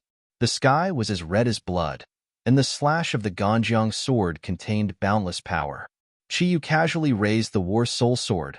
The sword light expanded like the light of the sun and moon, completely covering the bloody light of the Ganjiang sword. The others closed their eyes one after another, shocked by this scene to the point that their minds were shaken. Run! An earth-shattering roar came out from the sword light, panicking. Everyone could tell that it was Emosie's voice. The fact that he shouted the word run so urgently was enough to explain everything. He was not a match for Chiyu, and was even far from it. Many people were stunned. They never thought that Emosie would be so weak, losing in just a few moves, and even telling everyone to flee. This was too embarrassing. Use your heart's dream traceless technique. Lu Wuxin did not escape, but instead urged Yimeyu. At the critical moment, Yimeyu did not get angry with Lu Wuxin. Instead, she quickly activated the innate qi and used the heart's dream traceless technique. However, he heard Chiyu say disdainfully, "Heart's dream traceless, you want to deal with me with such a small trick? You're asking for humiliation. If Nightmare were here, he might be able to threaten me a little. You're too inexperienced." As soon as he finished speaking, he did not see any movement. Yimeyu suddenly bent down and spat out a mouthful of blood. Her spell had failed. In front of Chiyu, her heart's dream traceless technique, which had always been unobstructed, had actually failed. It was even more thorough than when she was facing Tangzheng. Yimeyu's heart was filled with unwillingness, but she did not dare to stay any longer. She turned around and fled as fast as she could. Seeing that, the other former subordinates of the Yellow Emperor all woke up from their stupor and ran for their lives, just like the Demon Clan just now. When the Demon Clan, who had already fled for a distance, saw this scene, they immediately stopped in their tracks. They heard an excited voice shouting, "The Ancestor has shown his might. Brothers, kill them all. Kill these damned fellows." The exhausted Demon Clan regained their vitality and turned around to charge forward with high fighting spirit. The Yellow Emperor's former subordinates were immediately blocked off. A fierce battle broke out between the two sides, with casualties on both sides. But unlike the Yellow Emperor's former subordinates, they didn't linger in battle. Instead, they seized the opportunity to break out of the encirclement. Their ability to escape was no less than that of the demon race. Lu Wuxin watched Yimeyu's escaping figure from afar. She had already broken through the encirclement of the Demon Clan and escaped. This made Lu Wuxin feel extremely ashamed. He spat out a mouthful of saliva and said with disdain, "Deserters, you don't even have the courage to fight, and you even abandoned your own comrades." The sword light was still very bright. Lu Wuxin couldn't see Chiyu and Emosier in it. She was very anxious about Emosier. In the end, she didn't listen to Emosier's advice. She shook her wrist and the whip flickered. Boom, boom. The long whip struck the sword light again and again. However, the sword light did not even tremble in the slightest. On the contrary, the long whip fell down in a disorderly manner. It was actually twisted into several pieces by the sword light and was completely scrapped. Bang! At this moment, the sword light exploded. Countless sword lights were like flying knives and hidden weapons, whooshing and whooshing, hitting many of the Yellow Emperor's former subordinates. Screams rose and fell one after another, but they stopped abruptly. In an instant, the sword light reaped the lives of many of the Yellow Emperor's former subordinates. But there was nothing they could do. The sword light dissipated, and a figure flew out in a sorry state. It was Emosier. Her hair was disheveled, and she didn't have the calmness of having extra money. "Run!" Emosier once again hysterically commanded loudly.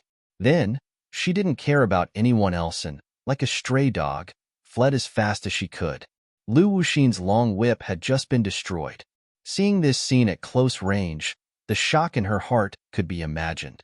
She finally realized that this wasn't something that they could fight against. She panicked and couldn't help but envy Yimeyu. She had become a deserter in such a timely manner. She must have escaped to a safe place. She tapped the ground with the tip of her foot, and her burly body flew backwards. However, a large hand reached out and grabbed Lu Wuxin. Lu Wuxin's heart trembled as she shouted, "Let go of me!" His palm flew out in an attempt to make Chiyu let go. Gotcha! Lu Wuxin's palm struck Chiyu's fist, as if it had struck a meteorite from outer space. Lu Wuxin's fist immediately shattered, and even his joints and bones were shattered. Lu Wuxin cursed inwardly and tried to escape again, but Chiyu grabbed onto Lu Wuxin's hand. Bang! Immediately, Lu Wuxin was like a meteor hammer that was ruthlessly smashed onto the ground by Chiyu. His head was bleeding, and he was in a sorry state. Lu Wuxin's body and mind were greatly shaken, and his injuries were extremely severe. She struggled to get up, as if she wanted to escape from this hellish place. However, Chiyu raised his hand again, and from top to bottom, he ruthlessly smashed it on the ground. Bang! Like a ripe watermelon exploding, Lu Wuxin's head was the first to hit the ground. She did not cultivate the chaotic Vajra spell, so her body was not that strong. The strength of this slap could be said to be terrifying. Lu Wuxin's head was also like a watermelon, directly exploding into pieces, and not a single part of it was intact. Lu Wuxin was dead. The female general that the Yellow Emperor valued the most was actually so weak after tens of thousands of years, instantly killed by the enemy. This was indeed an instant kill. Qiyu had only attacked a few times, and Lu Wuxin had died so thoroughly that even his corpse could not be preserved. A firefly dares to compete with the sun and moon, Qiyu said disdainfully. Qiyu stepped over Lu Wuxin's corpse, and his gaze immediately locked onto the Yellow Emperor's old subordinates who were frantically fleeing. Demons, listen to my order.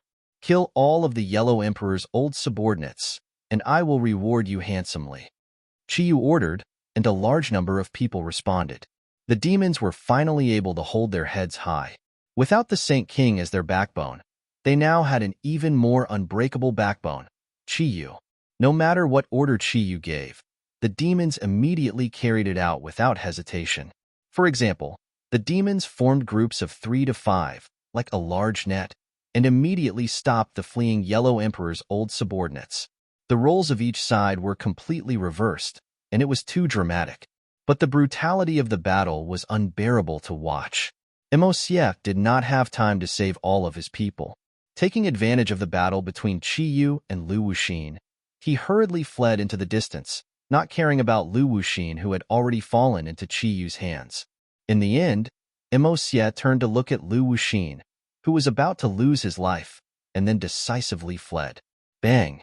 The muffled sound caused Emosie's heart to tremble. He did not even turn his head to look, because he knew that Lu Wuxin's fate was already sealed. Most of the Yellow Emperor's old subordinates had escaped, and only a small number of shrimp soldiers and crab generals were left. They were simply not enough to stop the demons' advance. They also wanted to escape, but they were surrounded by the demons and could not escape at all. The demons swept away the previous haze and worked together to kill the remaining Yellow Emperor's old subordinates. Qiyu did not make a move. His gaze swept through the crowd and did not find Emosie and Yimeyu. He frowned. These two are really good at escaping.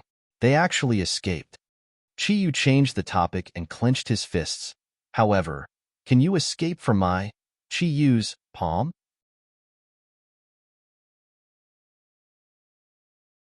Chapter 1329. Qiyu clenched his fist as a terrifying energy was brewing within it. Whoosh! Whoosh! The battle soul sword floated above his palm and spun non-stop. Kill! Suddenly, Qiyu roared and the battle soul sword flew out with its sound. It actually turned into 2, then 4, and finally into tens of thousands of battle soul swords that chased after the Yellow Emperor's old subordinates. Emosie and the Yellow Emperor's remaining subordinates had already fled far away and could not see the demons. They thought that they were safe enough. Whoosh! Whoosh! Whoosh! The sound of air breaking came from behind them. It was like a deadly note that was getting closer and closer. Emosie and the rest were so scared that their bodies trembled. They quickly turned around and saw the battle soul sword shining with a dazzling sword light. It had already caught up to them. Dodge! Emosie shouted. He was an expert in the way of the sword and understood how terrifying this attack was. The Yellow Emperor's subordinates acted as if they were facing a great enemy. They took out their treasures and tried to block it. Puff! The war soul sword cut through iron like it was mud, and the treasures were shattered. They were not a match for the war soul sword at all. The old subordinates of the Yellow Emperor stared with their eyes wide open, looking at the wound on their chest in disbelief. The wounds were not big and looked like a thin line. However, blood flowed out from this small wound. Bang! Bang! Bang! The sound of people falling to the ground could be heard. Other than Emosie, the rest of them were dead. This was equivalent to more than half of the Yellow Emperor's subordinates being killed. It could be said that the losses were extremely heavy. Emosie did not have time to be shocked. At the crucial moment, he took out the Ganjiang sword and blocked the attack with a clang. He was like a meteorite from outer space, directly flying out. He only glanced at those subordinates who had fallen to the ground with a loud bang from afar. Then, he didn't dare to linger in the slightest. He didn't even have time to wipe the blood from the corner of his mouth before he fled as fast as he could. Emosia was shocked. He knew that Chi Yu's cultivation had far surpassed his. When Chi Yu was enraged, blood flowed. He had no way to block it. If he did not escape quickly, the others would end up like him. He could only run for his life and luckily preserve his life. Right now, only by reviving Master can we fight against Chi Yu. I have to revive Master as soon as possible. Emosia secretly made up his mind. Chi Yu looked at the only figure that escaped, but didn't give chase. Instead, he said disdainfully, "The next time I see you, it will be the day of your death, Emosia." Ancestor. Looking at the wise and mighty Chi Yu, the demon race quickly surrounded him. Chi Yu looked at them indifferently and said, "From today onwards, I will restore the glory of the Ninely tribe. Where are the demons? The demon race no longer exists. From now on, you will be a member of the Ninely tribe." Chi Yu looked at them with burning eyes and said resolutely, "The Julie tribe was a tribe formed after the Wu tribe absorbed other tribes. It was also the predecessor of the demon tribe." Chi Yu returned to his original state, intending to restore the glory of the Ninely tribe. These demons were his bargaining chips. "I will change you and make you a true member of the Ninely tribe." Chi Yu roared and slowly rose into the air. He was like a god, floating in the air and looking down at the people below. He opened his hands as if he was hugging the air. His 10 fingertips lit up with resplendent light. "Ninely tribe, reappear in the world." Chi Yu roared and the light on his fingertips grew. In the end, it flew out from his fingertips and fell on the crowd like a heavy downpour. These beams of light silently merged into their foreheads. These people trembled, and gradually, their spirit, chi, and spirit were experiencing tremendous changes. In the end, a ray of light rushed out from their glabella and turned into an ancient symbol. Everyone raised their heads and looked at Chi Yu with a different gaze. "Master!" Everyone shouted in unison. There was no such thing as an ancestor. From today onwards, Chi Yu was their master. Chi Yu had awakened their Ninely bloodline and made everyone submit to him. However, this method could not be used on the Wu tribe. This was because he could not control the bloodline of the Wu tribe. Only the bloodline of the Ninely tribe that had grown stronger could be controlled by him. Back then, Chi Yu wanted to strengthen the Ninely tribe, so he used a great divine ability and added a spell into their bloodline. This spell could be passed down in the bloodline and would never lose its effect. When he needed it, as long as he awakened this bloodline, all the Ninely tribe would have to take revenge on him. No one would question his orders. This required his cultivation to reach a certain level before he could use this divine ability. Previously, his cultivation was not high enough, so he could only rely on his identity as an ancestor to lead these people. Now, he was not satisfied with his identity as an ancestor. He needed greater authority, and that was the Ninely bloodline. These people were no longer demons. After activating the bloodline of the Ninely tribe, they had become the true Ninely tribe. They would only listen to Chi Yu's orders. Whether it was a mountain of swords or a sea of flames, they would carry out his orders without hesitation. They would not give him any discount. Chi Yu looked at his high-spirited subordinates with satisfaction and said, "Tang Zheng, you went against me and ruined my plan. If I don't kill you, others will think that I, Chi Yu, am a pushover. Let's go back to the base camp." Chi Yu led his men back to the base camp. From afar, he saw that the base camp was in a mess. His men were either dead or injured. Chi Yu flew into a rage. After his subordinates reported in detail, he understood that this was Tang Zheng's doing. Chi Yu's eyes were about to spit fire. The others were also filled with righteous indignation. They were eager to try and immediately cut Tang Zheng into 8 pieces. "Everyone, listen to my orders. Heal your injuries and recuperate here. 10 days later, we will flatten the capital and kill Tang Zheng." Chi Yu became unbridled and fearless. Hearing this, everyone cheered thunderously. Capital. Tang Zheng had already been back for 2 days. The day before, he had already buried everyone. After that, everyone started to cultivate without stopping. The villa had been further expanded. All the witch clan lived here and were heavily guarded. Not a single fly was let in. Although the losses in this battle were great, the gains were not small. Everyone had been baptized by the flames of war and had a deeper understanding of their own cultivation. Especially the witch clan, they had activated the wild aura, which made their cultivation twice the result with half the effort. Their cultivation was rising rapidly. Empyrean Fairy and Tian Chanzi had experienced an evenly matched battle. They had a more intuitive and profound understanding of the strength of today's experts. Therefore, the two felt a strong sense of urgency and pressure. They silently decided to improve their cultivation. Tang Zheng was not in a hurry to cultivate. Instead, he was thinking about another thing. Qiyu had escaped. With his understanding of Qiyu would definitely not give up. Qiyu came to attack. Could they stop Qiyu? He didn't know. Tang Zheng did not have an answer. But in fact, he already had a vague answer in the depths of his heart. It was difficult enough. Saint King was already at the second stage of the Mahayana realm. Qiyu could only be higher. Otherwise, he would not be able to suppress the devil army. He still did not know that Saint King was dead. He could not estimate Qiyu's cultivation after he recovered. But if Qiyu came to attack, they would not be able to stop him. What should he do? There were so many people around him. He had to do everything he could to protect them. This was his responsibility. He racked his brains for an entire day. Finally, his attention fell on his inner demon. Inner demons, is there really no way to break the cage set by Qiyu? Tang Jing asked in a deep voice. The inner demons did not answer directly. Instead, he asked thoughtfully, "What's your plan?" "I'll let you out," Tang Zheng said bluntly. The inner demons were overjoyed. Really? A gentleman's word cannot be taken back. The heart demon's joy didn't last long as it suddenly felt gloomy. It said dejectedly, "But the cage is too strong. I've tried several times, but I haven't succeeded. What method do you have to break through it?" Qiyu kept saying that only he could open the cage. "What's the secret?" Tang Zheng asked curiously. The inner demon was silent for a while before saying, "This old fellow likes to deliberately mystify and deceive people, making it hard to see through him. But this time it's obviously true.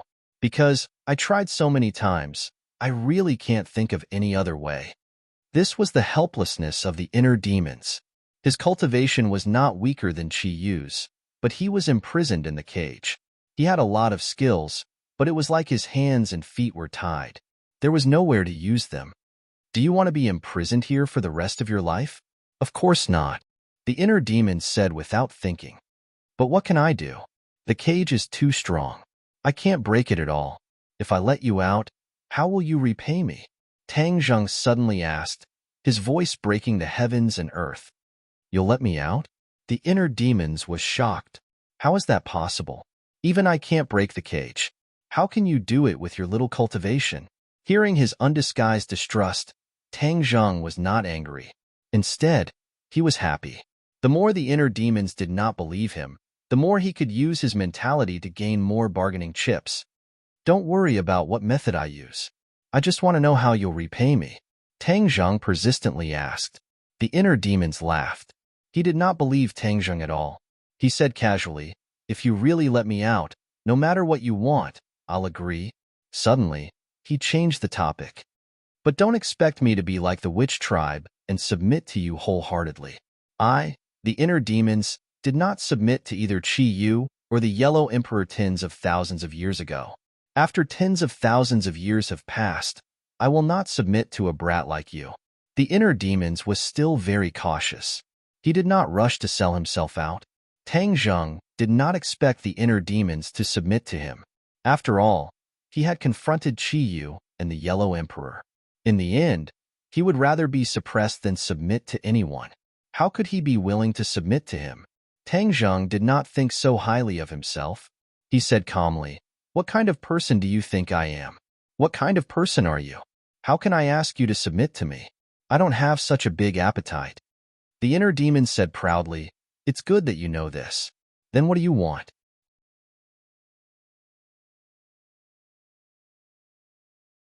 Chapter 1330. The inner demons laughed wildly and looked at Tang Zheng with interest, saying, "You really want to raise this condition? Let me remind you, there is no chance for you to go back on your word." Tang Zheng nodded and said, "Of course I won't go back on my word. You just need to tell me if you agree or not." "Why wouldn't I agree?" The inner demons laughed mockingly.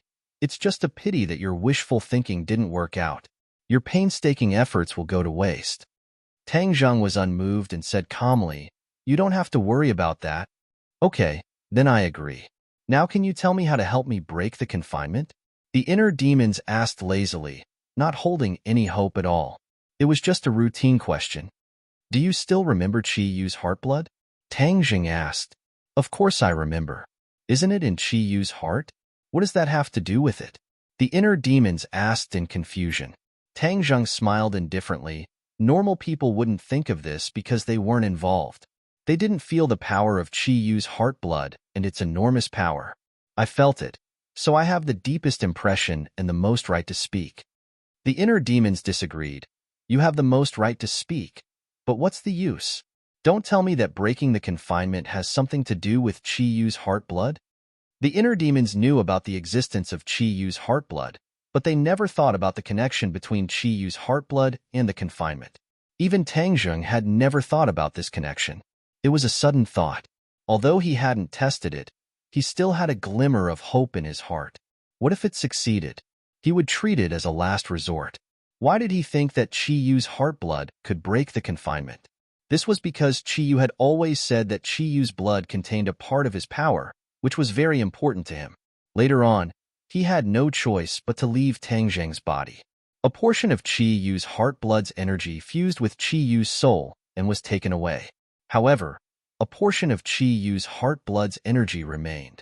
All this time, Tang Zheng had never touched this part of Qi Yu's heart. Perhaps it was because he was afraid of Qi Yu and thought that the things he left behind might not be 100% safe. Unless he had no other choice, he would not take the risk. However, things were different now. If Qi Yu's blood could really break the cage, then even if it was risky, he would still take the risk. At this critical juncture, a certain amount of wool was worth a try. Since Qi Yu's heartblood contained a portion of Qi Yu's power, then would this portion of power be able to break through the cage? This was what he had guessed on the spot from Qi Yu's solemn attitude and tone. Tang Zheng spoke tirelessly and told them his deduction. The inner demons did not say a word, as if they were shocked by these words. Tang Zheng couldn't help but feel a bit proud. He asked with a smile, "Now you know that I didn't lie to you, right?" The inner demons suddenly froze and said unhappily, "Isn't this called lying? You brat, you're just making fun of me." Tang Zheng helplessly rolled his eyes. "Do you think I'm that bored?" "You are that bored." The inner demons said without hesitation, "Qi Yu's heartblood does contain Qi Yu's power, but the confinement was created by Qi Yu using a special ability. It requires a corresponding ability to break through. You're just saying that Qi Yu's heartblood can break through the confinement. Don't you think it's too simple and too childish?" In the face of the inner demon's barrage of questions, Tang Zheng did not panic. Instead, he asked with a smile, "Do you trust Qi Yu that much? He's an enemy. Do you not discount his words completely?" "What can I do if I don't trust him?" the inner demons asked. "In any case, I don't trust Qi Yu that much. Nothing is absolute. There's always a way." Tang Zheng was full of confidence. The inner demons did not know whether to laugh or cry. In the end, he said unhappily, "All right, since you're so confident, then I'll wait and see." Tang Zheng did not say anything else. He calmed his mind and focused all his attention on Qi Yu's heart. He had absorbed Qi Yu's heartblood before, so he was familiar with it. However, this time was different. He did not want to use Qi Yu's heartblood to break through the confinement. He did not want to absorb it for his own use. When he urged his power, Qi Yu's heart beat faster. In a trance, the scene in front of him suddenly changed. Tang Zheng came to a blood-red world, a world that was both familiar and strange. He did not panic. Last time, when the demons activated the Julie Soul Transfer formation, Tang Zheng, Qi Yu, and the inner demon's consciousness had entered this world. This was the world in Qi Yu's heart. Tang Jing immediately saw a man with a white face and no beard. He looked like a scholar. It was the famous inner demons. This was the inner demon's body. However, the inner demons were imprisoned in a confinement. In this blood-red world, this confinement was particularly different. Traces of light flowed in the confinement. The inner demons had tried to break through many times, but they were all blocked. He was completely exhausted. In the end, he gave up all hope and didn't try any further.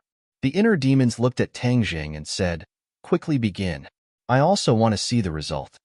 In fact, the inner demons was very conflicted. He hoped that Tang Jing would succeed, but he judged that it was absolutely impossible. This was a very contradictory matter. Tang Jing nodded slightly. His hands reached into the void and urged his power. True Qi flowed out from his palms. Whoosh whoosh. The wind blew. A strange wind spread out from his palms and then engulfed the entire blood-red world. This wind quickly flew back from all directions and fell into Tang Jing's palms. The wind gathered in his palms, and a dot of red appeared in his palms. After a while, the wind stopped. A drop of extremely bright blood appeared in his palms. It was sparkling and translucent and rolled in his palms. This was the blood he had extracted from Qi Yu's heart blood and absorbed into his palms. Although the inner demons were also trapped in Qi Yu's heart, they could not do this. This was because Tang Jing was now the master of Qi Yu's heart. Therefore, he could do this as he pleased. The inner demons stared at Qi Yu's heart blood. Their usually calm expressions became excited. Tang Jing's lips curled into a smile. How could he not know the inner demon's thoughts? He pushed his hands forward and Qi Yu's heart blood rolled out from his palms. Whoosh! Qi Yu's heart blood flew toward the confinement. The inner demons immediately held their breaths. They were unwilling to look away from Qi Yu's heart blood. It's close. Qi Yu's heart blood is close. The inner demons secretly shouted. Tang Jing also stared at Qi Yu's heart blood with full concentration. Finally, Qi Yu's heart blood was poured into the confinement. The flowing light on the confinement immediately came to life. It was suffused with a myriad of colors and was exceptionally brilliant. However, the heart blood did not fall from the confinement. Instead, it stuck closely to the confinement. Moreover, there seemed to be a force driving it, allowing it to freely move around the confinement.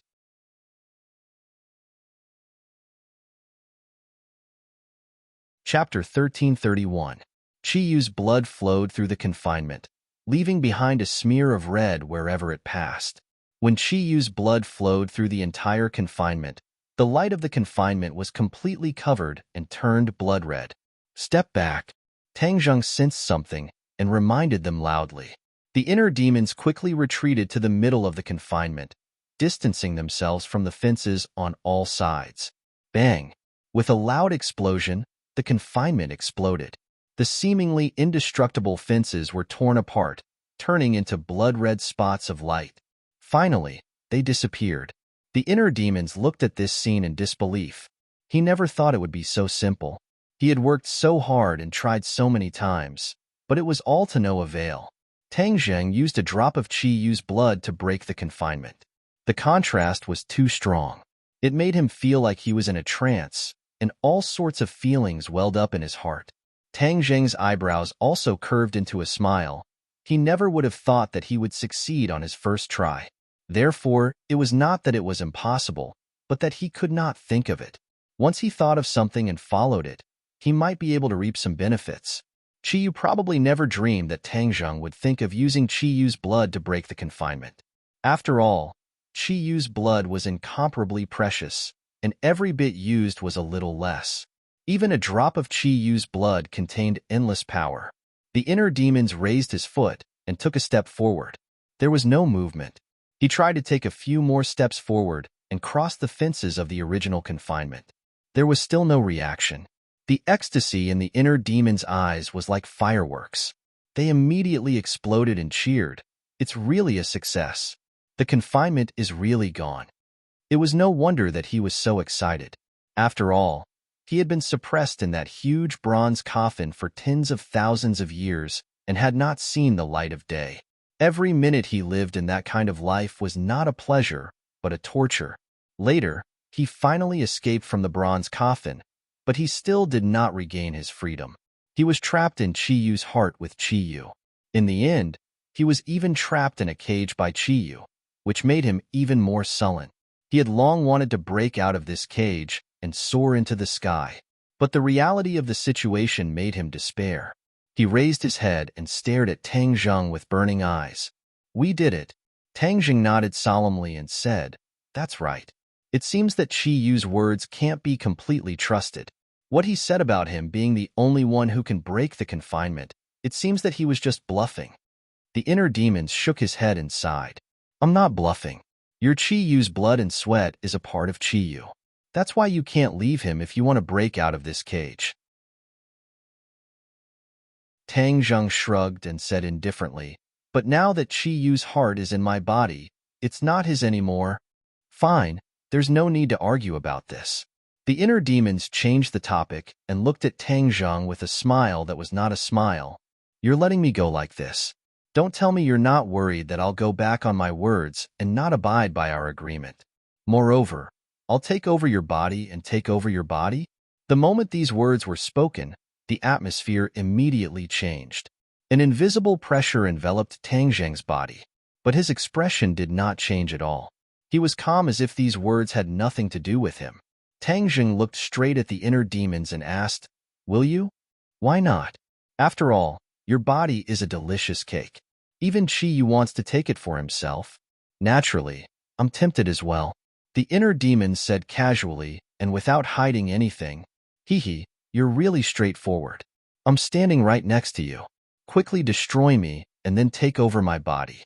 Tang Zheng spread out his hands as if he did not mind at all. The inner demon frowned. If it was when he first met Tang Zheng, he would have attacked him like a hungry tiger pouncing on its prey without saying a word. But now, he did not dare to act rashly. He already knew too much about Tang Zheng. It was precisely because he knew too much that he knew Tang Zheng was not simple. Every time Tang Zheng did something, he would have his own considerations. He would weigh the pros and cons. He would not carelessly ignore them. Tang Zheng was so defenseless that he allowed the inner demons to take over his body. The inner demons would be fools if they did that. He must have other methods. "If I really do that, I'm afraid I'll never be able to leave this place." The inner demons secretly pondered.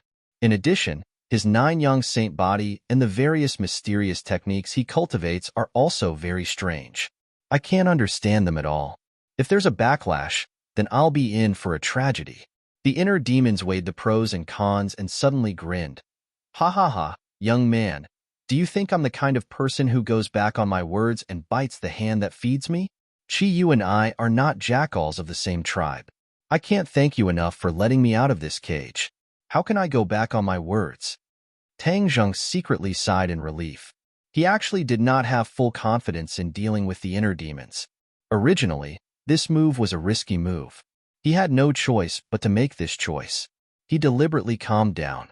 Finally, he managed to suppress the inner demons, making them not dare to act rashly. Tang Zheng's calm and collected expression made the inner demons even more unable to figure out what was true and what was false.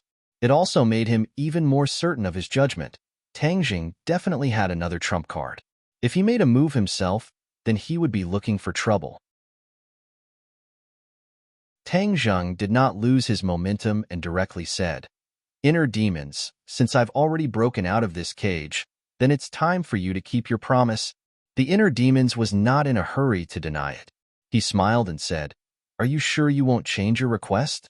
I can still give you one more chance to go back on your words." Tang Zheng shook his head without hesitation. "There's no need to go back on my words. I've already made a decision, so it means I've already thought it through." The inner demon shrugged and resentfully said, "All right then. In any case, you're the one who's losing out, not me. Are you ready?" Tang Zheng nodded. "Let's begin." After saying this, he held his breath. He actually knew that this condition of his was not very pleasing. It was even a bit of a waste of such a good opportunity. If he had raised some other conditions, he might have been able to obtain more substantial benefits. But he also had other considerations. The inner demons chuckled. "Young man, I know what you're thinking. Do you think no one has ever had this idea before?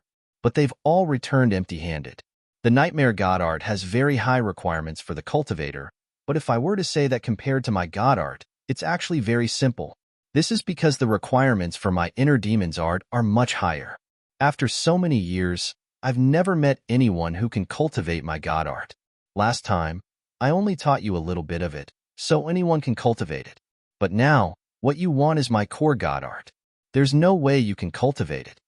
It turned out that one of Tang Zheng's conditions was for the Inner Demons to teach him the core Inner Demons art. The Inner Demons knew his situation, so when he heard this request, he laughed and even asked Tang Zheng to change it to another condition. Tang Zheng was unmoved and said calmly, "Whether or not I can cultivate it is my business. You don't have to worry about it." The Inner Demons rolled his eyes and said, "Fine, then take it." He stretched out a finger and pointed at Tang Zheng. Before his finger could reach Tang Zheng's forehead, a ray of light flew out from the Inner Demon's fingertip. Pop! The light entered Tang Zheng's forehead and then exploded in his brain, turning into a million rays of light. Tang Zheng didn't panic. He closed his eyes and calmed his mind, quietly feeling everything. The multicolored light slowly converged, and in the end, it turned into words that filled Tang Zheng's brain, flickering with light. Tang Zheng wasn't in a hurry to understand the mysteries within. He opened his eyes and looked at the Inner Demons. The Inner Demons asked jokingly, "How do you feel?" "I'll find time to study it."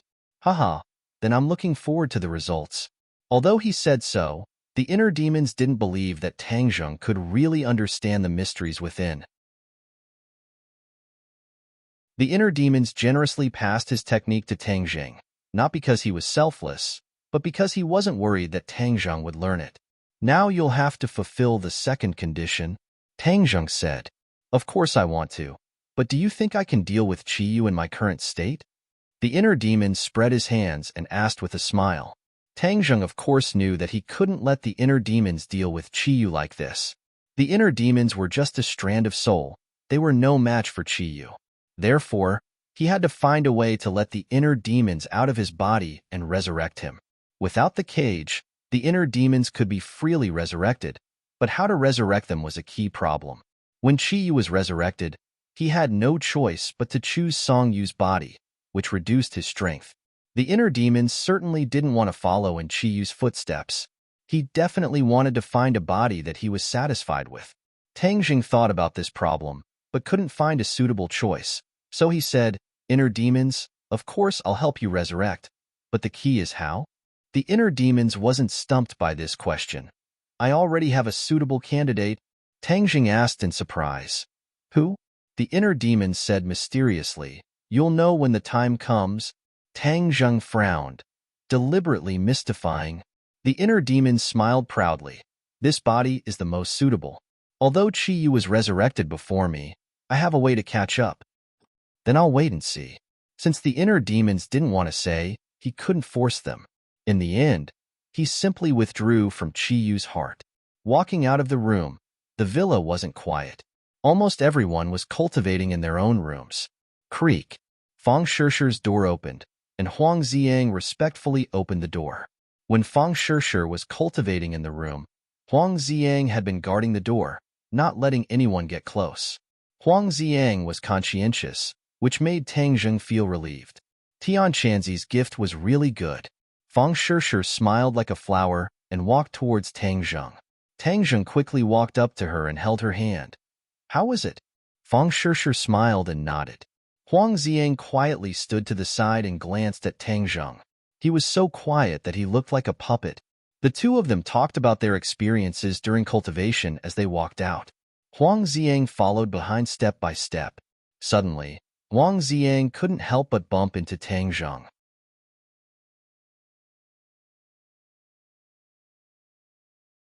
Chapter 1332. Under normal circumstances, no matter how fast Huang Ziyang was, Tang Zheng would definitely be able to dodge in time. After all, the difference in cultivation between the two was not small. For every two people who read romance novels, one of them had registered an account. But this time, Tang Zheng felt that his body seemed to be restrained by some kind of force, and he was unable to block him. The two of them were like magnets. Fang Shishir also noticed that something was wrong. She wanted to stop them, but it was too late. Bang! They collided with each other, but the force was not strong. Tang Zheng did not move at all, and he was stuck to Huang Ziyang. Suddenly, Tang Zheng felt a chill in his heart. It seemed that something had rushed out of his body and entered Huang Ziyang's body. He was shocked and suddenly realized. He cried out, "Inner demons, are you messing with me?" The inner demons did not answer him. He quickly immersed his mind, and his consciousness entered Qi Yu's heart. Qi Yu's heart was empty. There was no sign of the inner demons. The inner demons, he actually left my body. That feeling just now was his soul leaving my body and entering Huang Ziyang's body. Tang Zheng gradually understood. The inner demons had always said that they had found a good body that could catch up to Qi Yu's strength. Even in his dreams, Tang Zheng would never have thought that the heart demon would actually have designs on Huang Ziyang.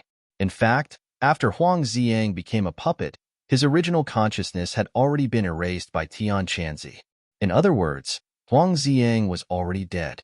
This body was just an empty shell, and only the most instinctive consciousness was left. This allowed him to cultivate without any distractions, and his speed improved by leaps and bounds.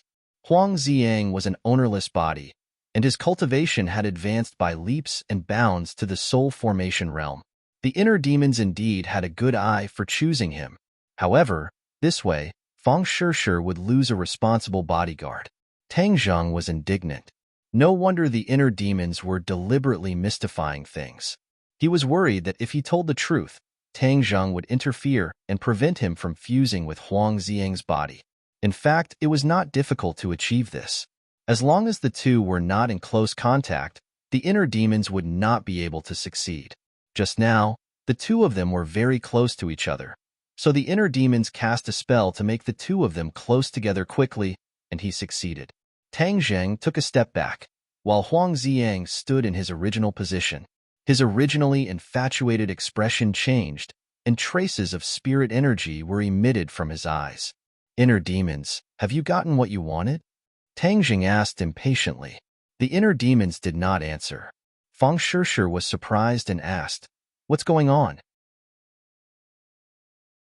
Tang Zheng sighed and said, "Shishir, I'm afraid you won't have a bodyguard in the future." Fang Shishir looked left and right, but did not understand what was going on. Ha ha ha. Suddenly, a loud laughter came from Huang Ziyang's mouth. This laughter was very bold and full of dominance, making people who heard it uncontrollably swayed, as if it had magical powers. Fang Shishir quickly covered her ears and looked at Huang Ziyang with a frown. Her eyes were full of curiosity and unfamiliarity. She knew Huang Ziyang well enough. After all, she was his master. But this time, she found Huang Ziyang to be so unfamiliar. "You, what's wrong?" She thought that something bad happened to Huang Ziyang and asked with concern. Tang Zheng immediately protected Fang Shishir behind him and used his secret technique to counteract the magic of the laughter. But in the villa area, everyone was alarmed by this laughter. Bang, bang, bang. All the doors of the villa were pushed open, and one by one, strong figures rushed out from the door. So, the figures flew in all directions, and in the blink of an eye, they arrived beside the few people. At the same time, the witch clan guards outside the villa also rushed in, as if they were facing a great enemy. The reason why everyone had such a big reaction was because they were shocked by this laughter. The layman watched the show, while the expert watched the skill. These people were not ordinary people, so they could hear the extraordinariness of this laughter. They understood that the person who could make this kind of laughter was definitely not an ordinary person. Everyone surrounded him so tightly that not even a drop of water could trickle through as they stared at Huang Ziyang and then at Tang Zheng, not understanding what was going on. Tang Zheng's expression was cold and said, "Inner demons, stop laughing." The laughter suddenly stopped, and a sharp gaze looked at Tang Zheng, then swept across the crowd, full of condescension and disdain. Everyone felt as if there was a knife on their back, and they were all a little uncomfortable under this gaze. But their expressions were even more puzzled, especially when Tian Chanzi shouted, "Huang Ziyang, what the hell are you doing?" The inner demons looked at Tian Chanzi with a smile and said, "From now on, There is no Huang Ziang in this world. Only me. The inner demons? Who are the inner demons? Someone asked one after another. Everyone did not know much about the inner demons, and Tang Zheng did not say much before, so they could not help but look at him in confusion. But Tian Chanzi and the Empyrean Fairy had a deep impression of the battle in the 100,000 Mountains, especially the giant bronze coffin. Memories came flooding in like a tide, causing their nerves to immediately tense up. The inner demons have been resurrected. The two muttered to themselves, and their expressions were quite unnatural. This was especially true for Tian Chanzi, who had been possessed by a strand of the Yellow Emperor's soul and confronted the inner demons. During that battle, Tian Chanzi's body was almost completely controlled by the Yellow Emperor's soul. Tang Zheng had once mentioned the inner demons to the two, but it was only an understatement. When the two heard that the inner demons were imprisoned in a cage, they did not pay too much attention to it. They thought that the inner demons would definitely never see the light of day again. After all, Qiyu had solemnly vowed that no one but him could open the cage, and Qiyu would not be so kind as to return to Qiyu's heart to open the cage. But they never would have thought that things would not develop as they expected. Of course I've been resurrected. From now on, I'm free to roam the world, and no one will ever be able to trap me again. The inner demons said loudly, high-spirited. Many people did not know much about the inner demons, and looked at him suspiciously. They did not know where he got his confidence from, and why he dared to say such arrogant words. Tian Chanzi, I really want to thank you for preparing such a good body for me, the inner demons said to Tian Chanzi with a smile. Tian Chanzi's expression kept changing, and he did not know how to respond. Seeing that everyone was on guard, the inner demons moved his muscles and bones, making crackling sounds. Many people were frightened, and they were ready to attack. The inner demon shook his head and sighed, Don't even think about attacking me. You guys are not my match at all. Many people showed a doubtful expression, and it was obvious that they did not believe his words. But no one acted rashly, and they all looked at Tang Zheng. Obviously, he was the one who understood the situation the best. Inner demons, stop scaring people. You were deliberately mystifying because of this body. Now that you've succeeded, it's time to fulfill your promise. Tang Zheng quickly adjusted his attitude. Things had already come to this, and there was no way he could change it. In fact, this was not a big loss to him, except that Feng Shishir had one less bodyguard. Comparing this bodyguard to the inner demons, it was obvious who was more useful. Therefore, the inner demon's resurrection was more important to him, and could help him block the threat from Qiyu. When the others heard the word promise, they knew that there must be some agreement between them. The Empyrean Fairy could not wait to ask, What promise? The inner demons will block Qiyu's attack for us. Hearing this, everyone was overjoyed, especially those who knew the strength of the inner demons. It was as if they had seen the dawn of hope, and their eyes were full of splendor. Everyone knew very well that after the Battle of Mount Tai, the demon race was defeated, and a large part of the reason was that Qiyu was injured and could not use his strength. But once he fully recovered, he would definitely find a way to get revenge. After all, the Battle of Mount Tai ruined the plan of the Wildlands, which was one of Qiyu's major plans. Now, Qiyu must be furious. Tang Zheng knew Qiyu well, so he also knew that Qiyu would not let this go. He was in the light, and Qiyu was in the dark. Besides consolidating his strength, there was no other way to avoid this revenge. So, you released him from the confinement? The Empyrean Fairy asked thoughtfully. Tang Zheng nodded. No one criticized Tang Zheng's decision. After all, everyone knew that the current situation was critical, and this was a decision he had no choice but to make. Do you trust him? The Empyrean Fairy asked directly. Tang Zheng stared at the inner demons with a burning gaze, saying, The inner demons are famous and always keep their promises. If I go back on my words, I'm afraid I'll be ridiculed by the world. So, of course, I trust him. He was greatly comforted by the high praise he had received from the inner demon. At the same time, these words shocked him. If he really did go back on his words, then his bad reputation would spread all over the world. When that time came, anyone who mentioned him would say that he went back on his words. He wasn't like other people who would do anything for power and status. He still cherished his own feathers and reputation. No, I can't let the world think that I'm going back on my words and that I'm a treacherous villain. I'm not like Chi and the Yellow Emperor. The inner demons thought highly of himself and quickly rejected this idea in his heart. Of course, there was only one way to go back on his words and not let outsiders know. That was to kill everyone present. But he looked at the Empyrean fairy and then at Tangjing and the others. He did not have full confidence that he could kill all of them and not let a single one escape. He let out a long sigh and suppressed the complicated thoughts in his heart. He said righteously, "What kind of person do you think I am? How can I be such a treacherous, despicable person?" Tang Zheng sighed in relief. Since the inner demons had accepted this praise, then at least they would not go back on their words in the short term. Hearing this, the others also felt relieved. Only Fang Shishir had a strange expression between her eyebrows. After all, she had been with Huang Ziang for so long. Although the other party was a puppet, Fang Shishir had a kind heart and would still feel a trace of reluctance. Tang Zheng was keenly aware of her thoughts.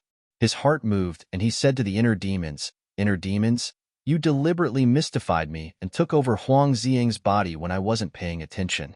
This is equivalent to taking away Shishir's bodyguard. You should at least compensate her a little. Otherwise, this will not live up to your illustrious reputation as the inner demons. Otherwise, in the future, people will say that you inner demons are just robbers." Hearing this, the inner demons was stunned. They did not expect that Tang Zheng would dare to make such an additional request.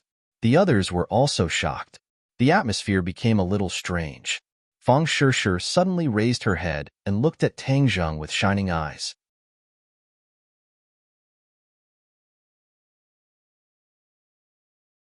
Chapter 1333. Fang Shishir's eyes lit up.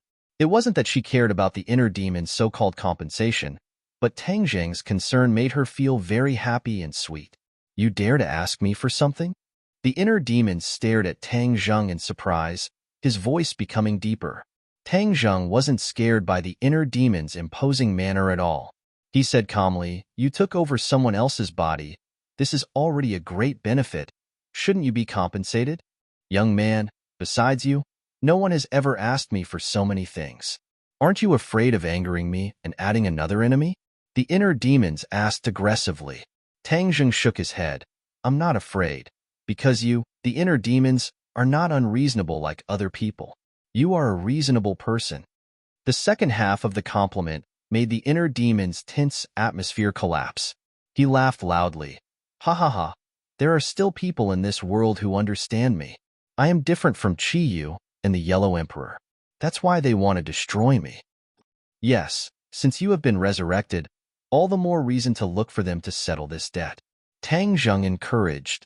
"Of course, this is a deep hatred. How could I forget? I will definitely settle this debt with them." The hatred in the inner demon's words was very strong. "Then how are you going to compensate Shishir?" Tang Zheng asked. The inner demons turned his head and looked at Fang Shishir thoughtfully. He said, "Little girl, your cultivation is too weak, and you can't practice my technique. So how to compensate is really a headache.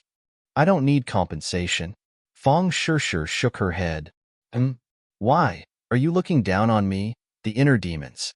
The inner demons frowned and asked unhappily. Fang Shishir quickly waved her hand. "That's not what I meant, but I am already very satisfied." When the others heard this, they quickly tried to persuade her. Tang Zheng also sighed. Fang Shishir was too kind, rejecting such a good opportunity. But he didn't refute her. This was her choice, and he respected her choice. The inner demons stared at Fang Shishir, as if trying to distinguish whether she was telling the truth or not. Fang Shishir's heart was magnanimous, and her expression was magnanimous. In the end, the inner demons had to admit that her words were from the bottom of her heart. Suddenly, the inner demon's eyes lit up and said meaningfully, "You don't want to accept my compensation. I will give you compensation. What I don't want to give, no one can have. On the contrary, what I want to give, no one can refuse." These words were incomparably tyrannical, but when Tang Zheng heard it, He was suddenly stunned and immediately realized that this was a great thing. Good people will be rewarded. Feng Shishir was so kind that she had such a pleasant surprise. Feng Shishir opened her mouth, obviously still wanting to refuse.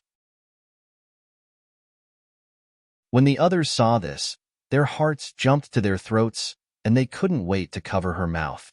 The inner demons didn't give her a chance to refuse, and gently pointed his finger. The two of them were very close to each other, and this finger pointed right between Feng Shishir's eyebrows. She was suddenly startled, and her mind was in a trance. Finally, she softly fell to the ground. Tang Zheng's eyes were quick, and he quickly caught her. He angrily stared at the inner demons and sternly asked, "What did you do to her?" The inner demons took back his hand and deliberately said mysteriously, "When she wakes up, you will naturally know." Tang Zheng didn't continue to ask, knowing that it would be useless to ask. The others' hearts were also in their throats. If something happened to Feng Shishir, Tang Zheng would probably directly raise his sword and slash at the inner demons. The inner demons wasn't worried about Feng Shishir at all, and casually said, "I promise to help you deal with Qiyu. When he attacks, I will naturally make my move." As he said this, he walked out of the door. The packed crowd automatically parted to make a path. "Where are you going?" Tang Zheng asked.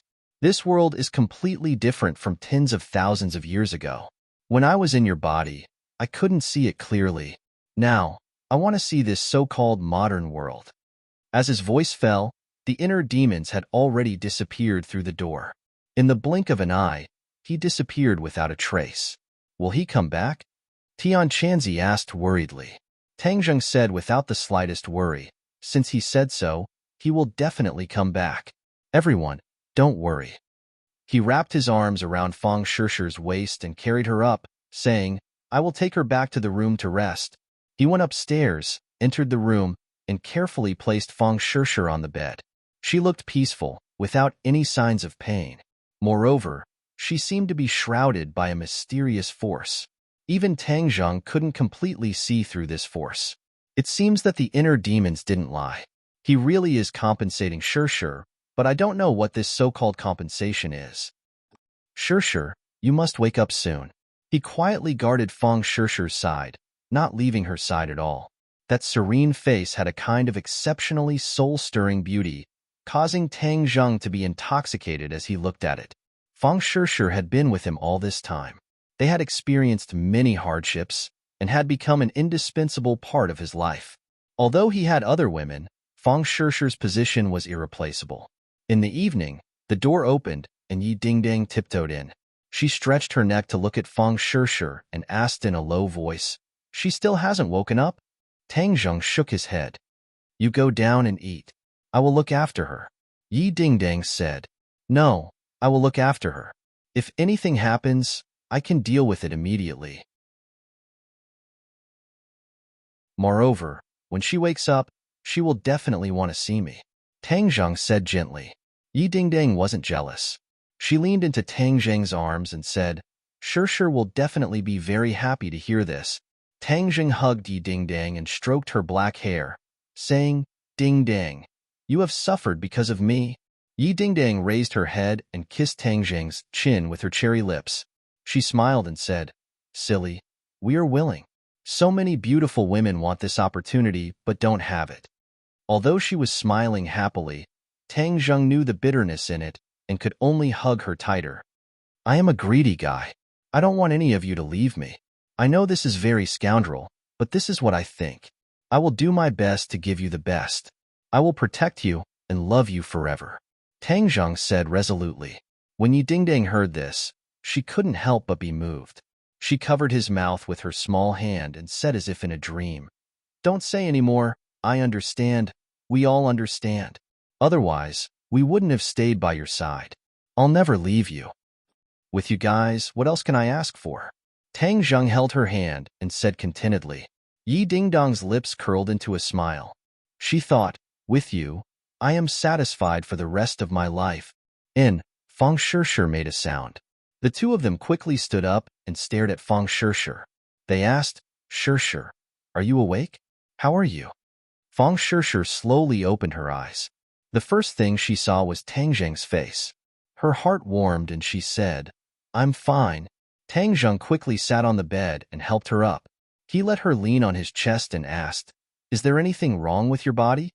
The corner of Fang Shishi's mouth curled up into a faint smile as she said, "I feel extremely good.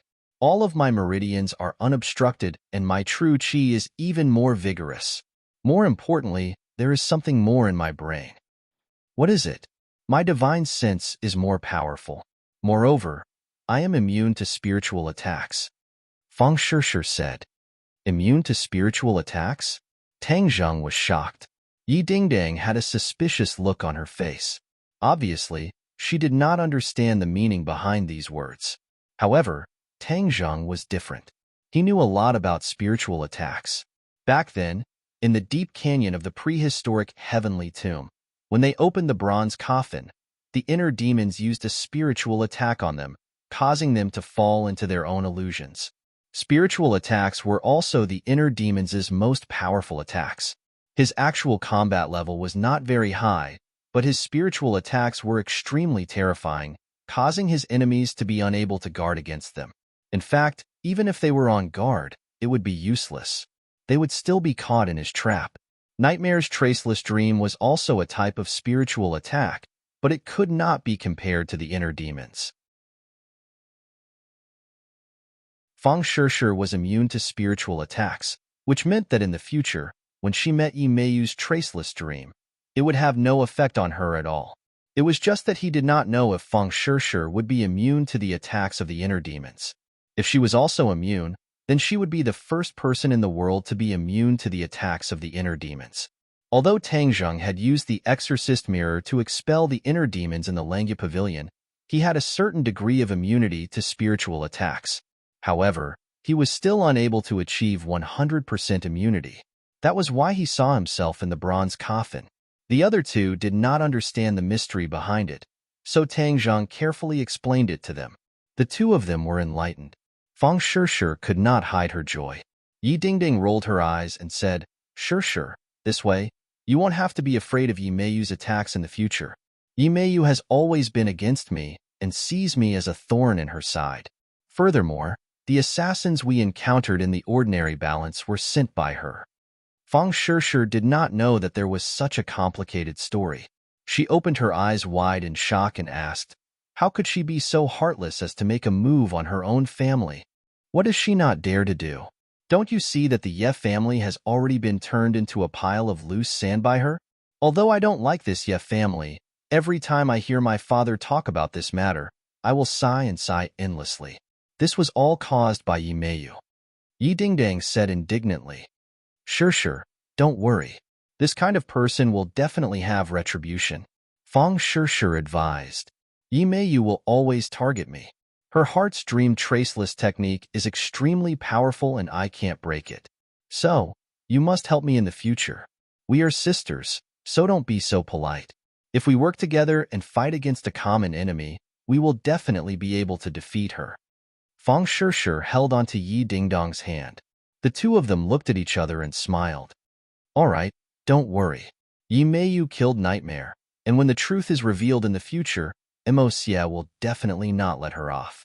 At that time, we won't even need to do anything, and she won't have a good ending. Tang Zheng comforted. He did not have the slightest good impression of Yi Meiyu. Just as they were talking about Yi Meiyu, she was standing in a mysterious place, surrounded by the Yellow Emperor's former subordinates.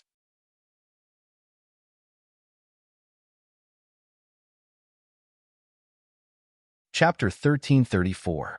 These containers that were carved with complicated patterns were jade bottles. They were sparkling and translucent, emitting a gentle luster. All the former subordinates of the Yellow Emperor focused their gazes on these jade bottles. Their gazes were burning with passion, even more fanatical than when they stared at the gold, silver, and jewelry. Under Yi Meiyu's calm appearance, a storm was raging in her heart. He was also looking forward to the resurrection of the Yellow Emperor. This time, they had gathered here to resurrect the Yellow Emperor. Some time ago, they had spent a lot of energy and manpower to search for the life totem. They had all visited the 8 life totem lands formed by nature and carefully avoided the people sent by Tang Zheng. Those who participated in this operation were all the elites of the Yellow Emperor's former subordinates. There were even a few times when Xie personally took action. Naturally, it was very easy and did not alarm Tang Zheng's men. Tang Zheng was still in the dark. He thought that his plan was flawless and did not give the former subordinates of the Yellow Emperor an opportunity to obtain the pure yang energy between heaven and earth. However, what they didn't know was that Xie had already obtained everything he wanted without leaving a single trace. Gathering the soul of the Golden Crow again and allowing the Yellow Emperor to reappear in the world was not too far-fetched. Xie waved his hand, and all the jade bottles flew into the air and arranged themselves in a certain order. The former subordinates of the Yellow Emperor moved and spread out in all directions, forming a strange formation. Everyone raised their hands high and chanted. Waves of magic power spread out from their bodies and enveloped the air. "Open!" Xie shouted, and the seal of the jade bottle automatically unlocked. Waves of pure yang energy flew out from the jade bottle and instantly gathered in the air, resonating with the magic power. Xie was in high spirits, and a ray of light flew out from his hand. It was the Ganjiang sword, and the blood-red sword light dyed half of the sky red. The Ganjiang sword steadily stopped in mid-air, at the center of the intersection of the two forces. Soul of the Golden Crow, gather. Back then, the souls of the Golden Crow were all hit by the sun shooting arrows and exploded into pieces, scattering on Sky Mountain. Xie's plan was to use the pure yang energy to gather the souls of the Golden Crow scattered on Sky Mountain like a magnet. Without a doubt, this was a very clever plan. It was much faster than searching for the soul of the Golden Crow in every corner. Sky Mountain was too big, and the Yellow Emperor's former subordinates were too few. They were not able to handle such a large amount of work. This time, they had gathered at the peak of Sky Mountain under the cover of night to avoid being noticed by others. They wanted to gather the scattered souls of the Golden Crows. Actually, ever since he knew Xie, Tangzheng, Tangzheng, and Tangzheng. However, these people were Xie was the Golden Crow Yi. Taking advantage of the darkness of the night, Xie used a camouflage technique to avoid these people and successfully cast a spell on Heavenly Mountain. Xie had learned to be smart. She did not make a big fuss. Instead, she was sneaky. She even set up restrictions to prevent outsiders from seeing the signs of the spell. Therefore, the people that Tangzheng had sent to investigate the vicinity of Sky Mountain did not notice anything unusual. They did not realize that this was an unusual night. When Xie's voice fell, the sword radiance of the Ganjiang sword surged. A blood-red light rushed into the sky, and the sword hummed continuously. The pure yang energy gathered around the Ganjiang sword. Under the control of a mysterious power, it was like a giant magnet, rapidly absorbing the souls of the Golden Crow on Sky Mountain. A spot of light rose from a corner of the sky, like a firefly, and gathered at the peak of Sky Mountain. Another spot of light rose into the sky. These spots of light were the souls of the Golden Crow scattered in every corner of Sky Mountain. Not long after, countless spots of light rose from Sky Mountain and streaked across the sky. They were more dazzling than a meteor shower, and gathered at the Ganjiang sword. Finally, Tangzheng's people on the Heavenly Mountain discovered some clues, and all of them stared at the scene in shock. What's going on? These people looked at each other, unable to figure out what was going on. In the sky, more and more spots of light gathered together, becoming bigger and bigger. The pitch-black sky slowly brightened, like the dawn of the rising sun. Xie and the others were overjoyed when they saw this scene. This was the beginning of success. Everyone was even more focused as they continued to cast their spells. Unknowingly, a sun hung in the sky. The sunlight immediately dispelled the darkness, and the peak of Sky Mountain became as bright as day. Light shot in all directions, and not long after, the foot of Sky Mountain also became bright. The souls of the Golden Crow, the souls of the Golden Crow. Tangzheng's subordinates finally noticed something and shouted, "Quick, report this. This is the work of the Yellow Emperor's former subordinates. Damn it, they must be using a camouflage to avoid us." Some smart people immediately understood the reason and stomped their feet hatefully. They immediately dialed Tangzheng's number. In the middle of the night, Tang Zheng, who was far away in the capital, was woken up by the ringing of his phone. He sat up straight as if he had a spring installed. "Hello, Master. The souls of the Golden Crow have been reunited," a witch shouted impatiently, her voice trembling. Tang Zheng jumped to the floor with a bang. His sleepiness was completely gone, and the hand that was holding the phone couldn't help but tighten. "What did you say?" This cry of alarm woke the person on the bed. Wu rubbed his eyes and sat up from the bed, asking, "What's wrong?" Tang Zheng gestured for him to keep quiet. Wu understood, and his heart trembled. He quickly got off the bed and stood beside Tang Zheng, looking at him worriedly. "I don't know what method the Yellow Emperor's subordinates used, but they are reuniting the souls of the Golden Crow." The other party took a deep breath and repeated, "The soul of the Golden Crow has been reunited." Tang Zheng finally heard it clearly, but he couldn't help but shout loudly. His voice was so loud that he was shocked. Suddenly, a ray of light shone in from the window. It was like a ray of morning light, dispelling the darkness in the room and landing on Tang Zheng's shoulder. Tang Zheng bathed in the sunlight. His body dyed golden. His brows immediately furrowed into a Chuan character as he looked at the sunlight in the sky. Wu looked at the clock on the wall. It was clearly 2 in the morning. She immediately opened her mouth wide and her chin almost fell to the ground. "It's only the middle of the night. How can there be a sun?" Hearing this, Wu couldn't help but exclaim, but Tang Zheng's heart sank to the bottom. He already understood that all of this was caused by the soul of the Golden Crow being reunited. That meant that this world would be plunged into misery and suffering. The people outside the house were also frightened by this scene. The witches all raised their heads to look at the sky, thinking that they were seeing things. At the same time, many of the night owls who had not slept in the middle of the night were completely dumbstruck by this scene. On the streets and alleys, on the rooftops of various buildings, many people gradually gathered as they watched this inconceivable scene. Although many unimaginable things had happened all over the world in the past year, the sun in the middle of the night was still shocking. "Master, what should we do now?" The voice on the phone finally pulled back Tang Zheng's thoughts. His heart trembled as he said in a deep voice, "Don't fight head-on. First, find out the situation of the witch clan and report to me at any time." After hanging up the phone, Tang Zheng rushed out of the bedroom. Wu, wearing a thin nightgown, chased after him. Upstairs, the other rooms opened one after another.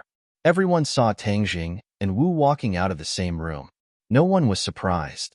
The relationship between them was already half open. Everyone knew that it was normal for them to sleep together in the middle of the night.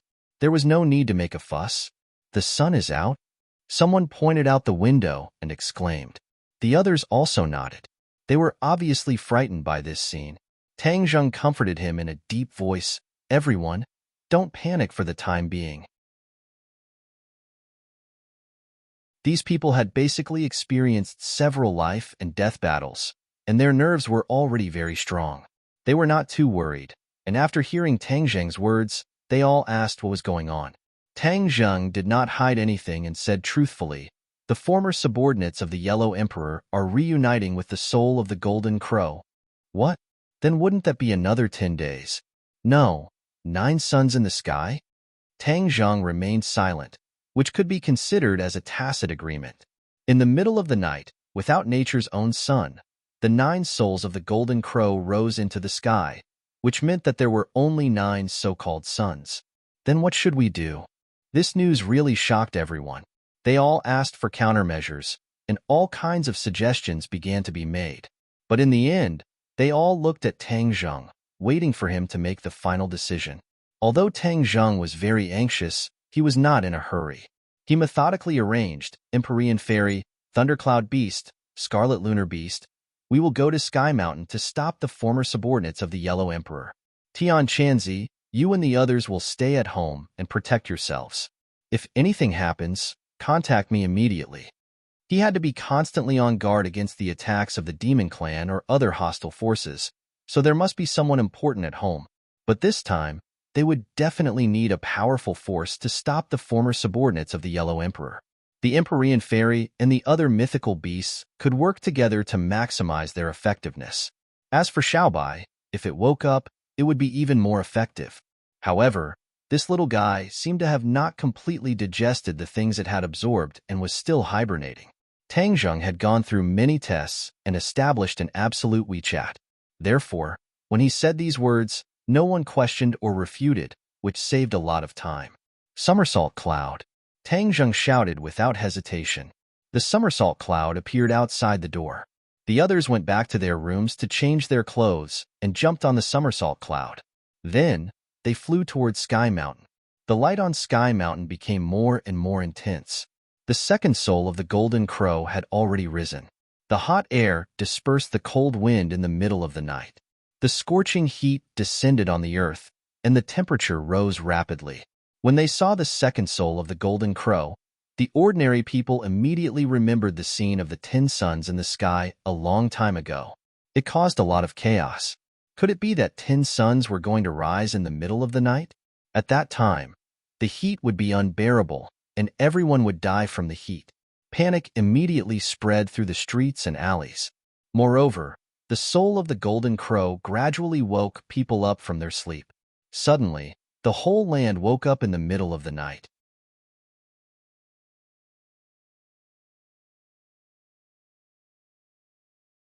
Chapter 1335. The earth woke up in the middle of the night, and so did the people who lived there. They looked at the scene in horror. Looking at the 2 suns above their heads, the memories in the depths of their minds came back, and they were scared stiff. The smart ones immediately found a place to hide. Otherwise, when more suns rose in the sky, they would be roasted into human jerky. Everywhere was in chaos. Inside the high walls of the inner palace, 100 Faces, who was disguised as the leader, stood in front of the bed. When the first sun rose, he sensed something and got up. The mechanical warriors also came to his door, as if they were facing a great enemy. Junko also got up from the bed. She was naked, and her slim body made people's blood boil. 100 Faces did not turn his head, and he looked at the sky in a daze. Junko hooked her hands around 100 Faces' waist, leaned her chin on his shoulder, and pressed her soft chest against his back. She whispered, "Master, what's going on?" She was obviously frightened by the strange phenomenon in the sky, and her eyes couldn't help but stare. 100 Faces said, "The Yellow Emperor's former subordinates are condensing the soul of the golden crow again." Junko was shocked. She understood the meaning of this sentence. She exclaimed, Then aren't we in danger? It's said that when the 10 suns shine in the sky, the world will be turned into a sea of fire, and the people will be plunged into misery and suffering." 100 Faces nodded. Yes, the soul of the golden crow is indeed extraordinary. Then, won't everything we have planned become meaningless? This world will not exist anymore. Junko asked. 100 Faces sneered. How can it be that easy? Do you think the others will just sit back and do nothing? I bet that Tang Zheng must be rushing to Tianshan without stopping. Junko's expression turned cold when she heard this name. This name had caused her too much shock and confusion. Can he stop all of this? The corner of the 100 Transformations Star Sovereign's mouth hooked up into a playful smile and said meaningfully, "Don't underestimate Tang Zheng's strength and determination. I watched him rise step by step, and my understanding of him also increased. He is soft-hearted and has great love for the people of the world. How could he watch his innocent people suffer such an undeserved calamity?"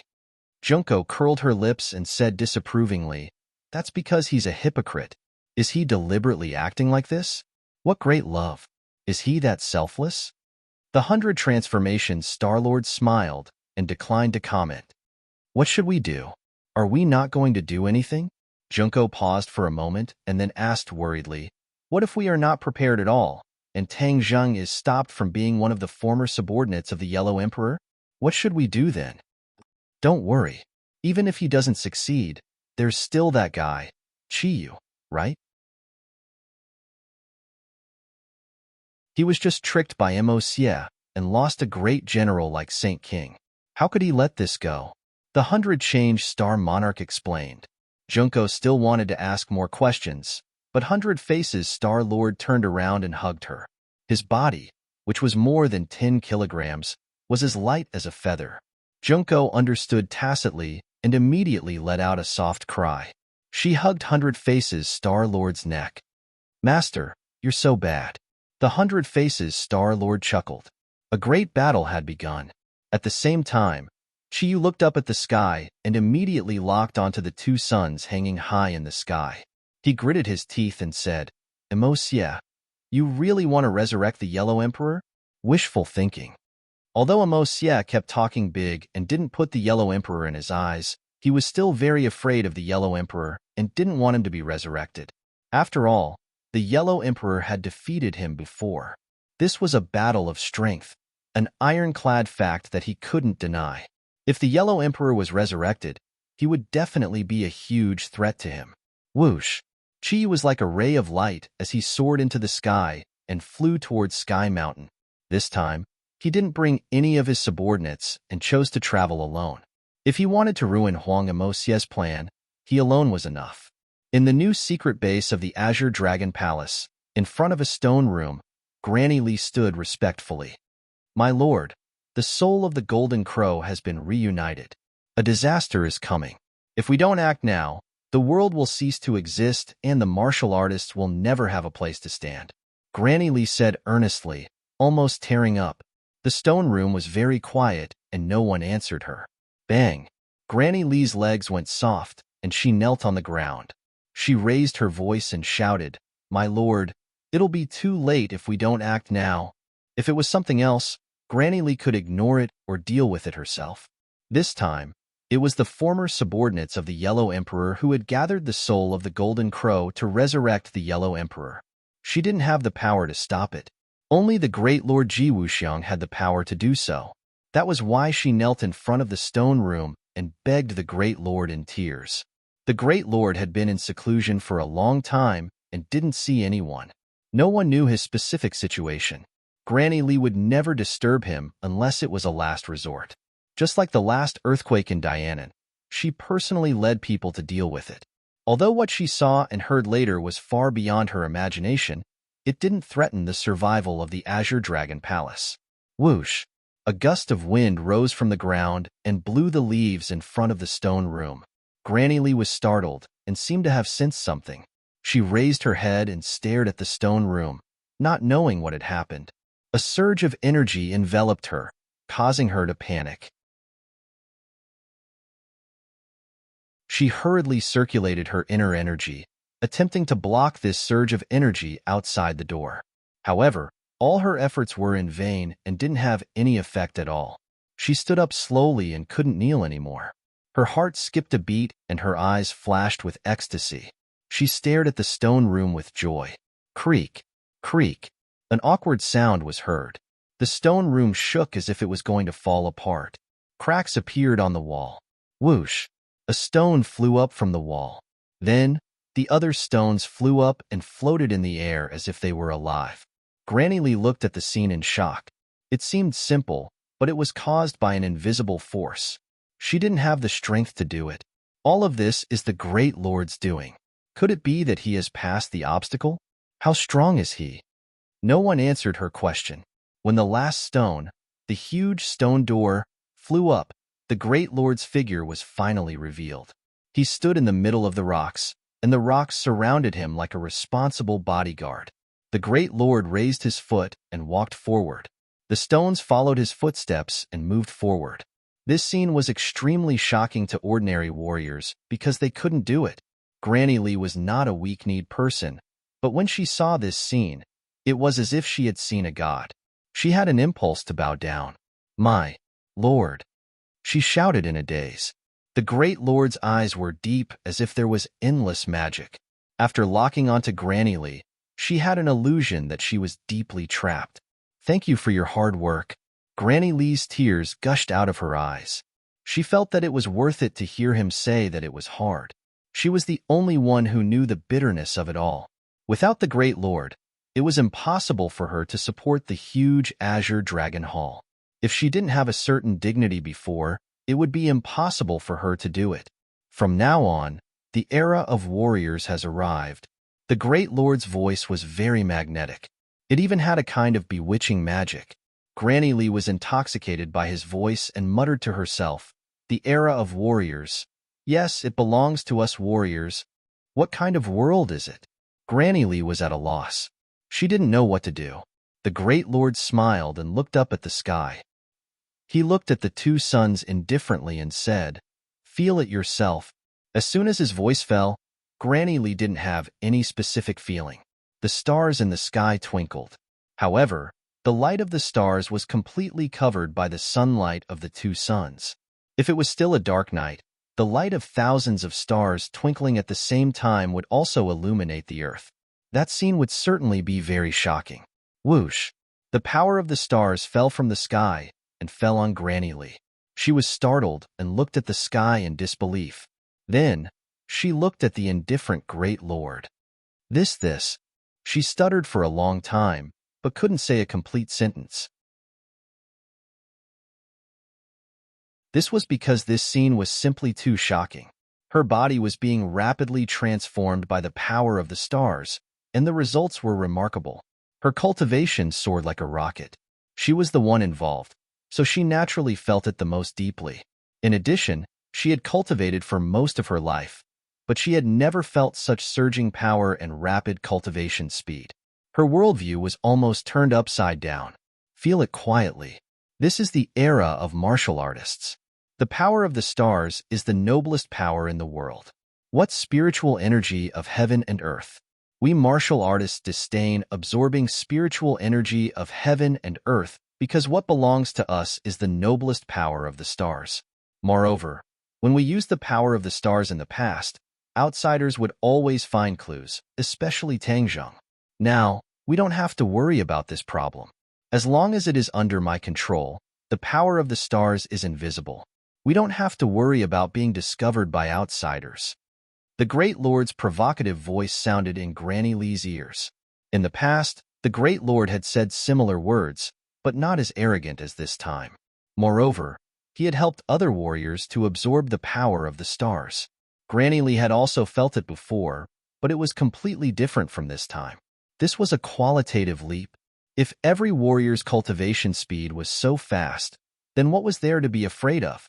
Immediately, Granny Lee's confidence increased, and she was in high spirits. When the power of the stars in her body gradually calmed down, she excitedly said incoherently, "From now on, it's our era." "No, it's your era, Great Lord." A smug expression appeared on the High Lord's face. Although he appeared to be indifferent, in the depths of his heart, what he had done had already surpassed the ancients. What new era? He had only banished all the cultivators in the world to the sky beyond heaven, but he had not fundamentally changed the race of warriors. However, the Great Lord had done it. He would completely change the warriors. Not only their living conditions, but he would also reshape the cultivation system of warriors. This was an unprecedented masterpiece. Any genius would not be worth mentioning in front of the Great Lord.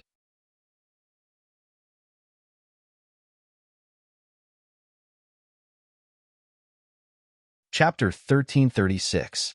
Granny Lee gradually calmed down from her shock. Looking at the third sun in the sky, her attention was attracted again. She asked, "My lord, it's already 3 suns. What should we do?" At this moment, she had absolute confidence that the Lord could defeat the Yellow Emperor's former subordinates and stop this disaster. The Lord remained calm and said lightly, "This world will belong to the martial artists. If others can't survive this disaster, then it's their fate." Granny Lee's heart skipped a beat. She immediately understood the meaning of the Lord's words. He was going to stand by and do nothing. Sure enough, the Lord continued, "This is a sin committed by the cultivators. It can let others know more about the cruelty of the cultivators. It's good for us. Why should we stop it?" But Granny Lee wanted to refute, but she swallowed her words. She had never been soft-hearted. Her mind flashed, and she understood the Lord's intention. He wanted to let the world know about the evil of the cultivators through this incident. Then, they would hate the cultivators and naturally fall into the arms of the martial artists. Although the Lord was confident in his own strength, he was still a modern man. He understood the importance of the general public. He would not be like the ancient kings who ignored the general public. Instead, he would follow the will of the people and use it to his advantage. This was his wisdom. My lord, this time, someone will definitely stop the Yellow Emperor's former subordinates. Will they succeed? At this time, Granny Lee was a little worried that the soul of the Golden Crow could not be fully condensed and the world would see the sins of the cultivators. If that happened, the Lord's plan would be disrupted. As for the life and death of ordinary people, Granny Lee did not care at all. Hearing this, the Lord did not care at all. He said, whether it succeeds or not, when the people see the suns hanging above their heads again, the fear and uneasiness in their hearts will be aroused again. This time, it will be completely aroused. They will not sit still and wait for death. For their lives, these people will do anything. The cultivators will definitely become the target of scorn, hated by everyone. Granny Lee felt as if she was suddenly enlightened. She kept praising the High Lord's foresight and wisdom. In the sky, a white cloud swept across the horizon. Tang Zheng, Li Xiaotian, and the Empyrean fairy stood on the somersault cloud. Before leaving, Tang Zheng suddenly remembered that Li Xiaotian was not part of this trip. After all, the heaven-shocking bow and the sun shooting arrows already belonged to her. Moreover, she had also cultivated Hui's archery, which was a trump card against the soul of the Golden Crow. The three of them gazed into the distance in the direction of Heavenly Mountain. From time to time, he would look up at the sky. There were already 3 suns. The number was increasing so quickly that it made people speechless. It also gave people a deep sense of unease. A scorching heat wave rolled down from the sky and covered their bodies. Fortunately, they were not ordinary people. Circulating their martial arts, they were able to withstand the heat wave. However, the others were not so lucky. In the streets and alleys, the ordinary people were already drenched in sweat. Their moisture was quickly evaporating, and they looked like they were about to turn into human jerky. Many people directly jumped into the water, but the water was also steaming and quickly evaporated. Flames rose into the air from many places, and alarms rang out everywhere. Everyone felt a sense of despair, as if the god of death had descended. But at the same time, there was a strong anger in their hearts. It was like a volcano that was about to erupt. Cultivators, this is the evil of cultivators. They want to destroy humanity. Cultivators are the public enemy of humanity. Similar thoughts appeared in many people's minds, accompanied by anger that burned fiercely. In view of the previous few grand and earth-shattering events, cultivators were no longer an absolute secret group. Although the authorities had sealed off the real news and issued various seemingly scientific explanations, the ordinary people did not completely calm the panic in their hearts. They had also heard about the cultivators from various sources and rumors on the streets. It turned out that there was such a huge group of people hidden in the crowd. At that time, people did not have a direct impression of the likes and dislikes of the cultivators, nor did they have an absolute standpoint of benefits. But this time was different. The cultivators had caused all kinds of big events again and again, threatening the survival of the human race. Even a clay figurine had some anger. Moreover, this was a matter of life and death. They had no reason to retreat, and the hatred in their hearts for the cultivators grew day by day. Kill the cultivators. We are not willing to be sacrificial lambs. Yes, kill the cultivators. This group of bastards, even if we die, we will drag one of them down with us. Anger was contagious. It was as if there was an invisible hand controlling everything, causing the anger to become more and more intense. I heard that there are cultivators in a place.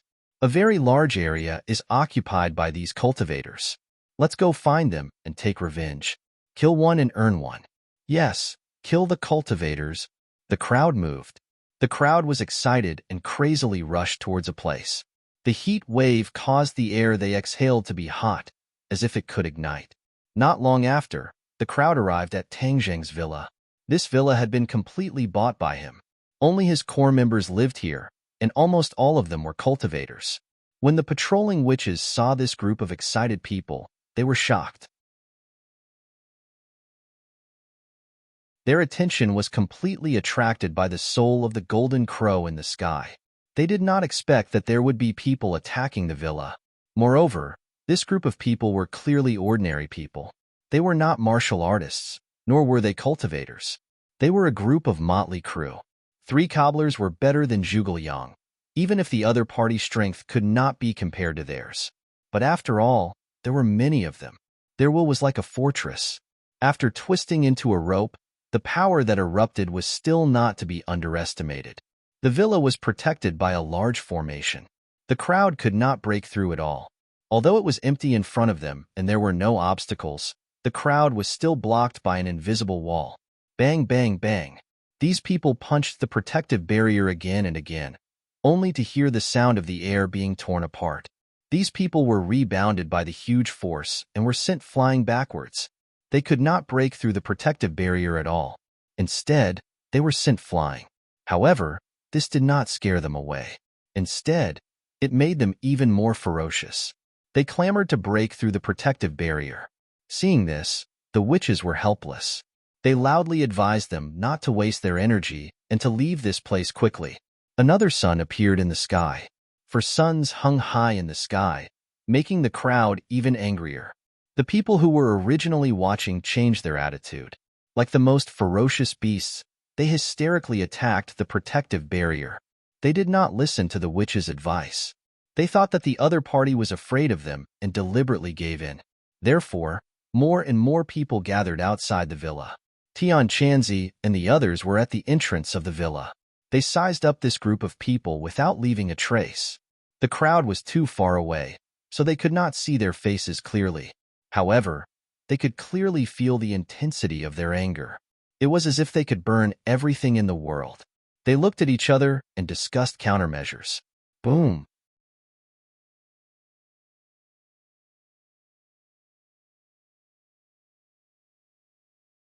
Chapter 1337. Flames burst forth and a loud rumbling sound rang out. The protective barrier trembled. Tian Chanzi and the others cried out in alarm. They're using a bomb. Such a vicious explosion had occurred in the capital. This group of people were truly brazen and unscrupulous. They came prepared. The authorities definitely won't care. Tian Chanzi hit the nail on the head. The other people's expressions suddenly changed. You're saying that this is a planned operation? Then how do we deal with it? They're just ordinary people. How can they be our opponents? There's nothing to be afraid of, someone said confidently, not caring at all. Tian Chanzi was the one who made the decision. He said in a deep voice, even so, are we really going to kill these ordinary people who don't even have the strength to truss a chicken? The surroundings immediately quieted down. No one was willing to do that. Those were executioners, demons, not people like them. Tian Chanzi shrugged and said, then it's settled. They definitely won't be able to break through the protective barrier. Our worries are groundless. Yi Dingdang suddenly said, yes, this was set up by Tang Zheng. It's safe enough. They definitely won't be able to break through. The others agreed and couldn't help but sigh in relief. If they didn't confront these different people directly, then they could avoid bloodshed. The people outside the protective barrier were all fierce and ferocious. Most of them used to be ordinary people. No one would have thought that in the blink of an eye, they would become so crazy and unreasonable. They also saw Tian Chanzi and the others. A stream of obscenities came out of their mouths, making it hard for them to stop. Tian Chanzi and the others frowned when they heard this. However, they forcibly suppressed their anger and didn't rush up to confront them directly. Get out of the way. A shocking roar exploded in everyone's ears like a clap of thunder. The crowd was forcibly separated by a force, and a group of people walked straight in. Yin Qishan and Yin Luyun. Tian Chanzi and the others were shocked. What were they doing here? Before they could ask, insults and insults were thrown at them. Hurry up and leave. What are you doing here? Yin Qishan followed the orders of his father, Yin Patian, and brought his son and a pair of elite soldiers to support him. Yin family was powerful, and when they discovered the situation outside the villa, they immediately reported it to Yin Patian. Yin Patian understood the seriousness of the matter. He guessed that Tang Jing must have left the capital, and there might not be too much power left in the villa. If this group of angry people were allowed to attack, the consequences would be unimaginable. Because of this, he naturally had to send people to stop all of this. Yin Qishan's reprimand did not have any effect. Instead, he drew the anger onto himself. Looking at this group of people with extraordinary auras, one of them shouted, "They must be the accomplices of this group of cultivators. Kill them."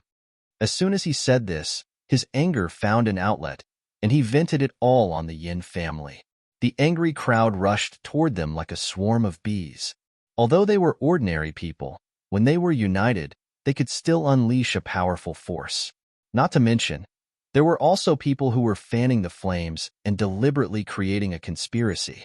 Yin Qishan did not expect things to turn out like this. He was afraid that Yin Patian did not see the scene and also made a wrong judgment. He did not expect that the elites he sent out would be at a disadvantage in front of ordinary people. Once there were more people, although the martial strength of these Yin family members was not low, they could not bear to harm ordinary people. This gave the crazy crowd a chance to grab hold of their weakness and attack them with everything they had. Bang! The sound of a gunshot rang out abruptly and ear-piercing, and a Yin family member fell to the ground. "They have guns," Yin Qishan exclaimed. "Be careful." Yin Qishan was both shocked and angry. Towards ordinary people, he felt pity for them. Originally, he only wanted to disperse them, but someone actually shot him in the back, which touched his bottom line. Yin family members watched as their companions sacrificed themselves, and all of them became furious. "Stop them and find the murderer," Yin Qishan roared. Bang! Another gunshot rang out. The bullet shot straight towards Yin Qishan. However, he had a lot of battle experience and was strong, so this bullet did not take his life. He narrowly avoided it, and his gaze immediately locked onto a person in the crowd. He pointed at him and shouted, "Catch him for me!" Whiz! A few Yin family members soared into the air, like a rock spreading its wings, and landed beside that person, trying to grab him. However, the people around them were not to be trifled with. They immediately reacted and stopped them. The two sides immediately clashed. The Yin family was already furious, so they did not show any mercy. A few people were knocked down to the ground, and although their lives were not in danger, their actions completely infuriated the crowd. They were like crazed wild beasts, attacking the Yin family members. The difference in numbers between the two sides was huge, and they were completely entangled. Tian Chanzi and the others saw this and shouted, "The Yin family members are here to help us. We can't turn a blind eye to them getting hurt." Therefore, a group of people immediately rushed out of the protective shield and fought with these people. The area was in a mess. Tang Zheng did not know the situation at home. He had already seen the 5th sun rise, and there were 4 more to the 9th sun. The Yellow Emperor's former subordinates were about to succeed. Sky Mountain finally came into view, and he immediately flew towards the mountain peak. From afar, he saw the battle on the mountainside. On one side were the people he had left behind, and on the other side were the Yellow Emperor's former subordinates. Tang Zheng's people did not wait for their deaths. They directly charged towards the mountain peak and broke through the camouflage of the Yellow Emperor's former subordinates. However, they were intercepted by the Yellow Emperor's former subordinates halfway up the mountain. Both sides suffered heavy casualties, and neither side retreated. The pure white snow on Sky Mountain had begun to melt.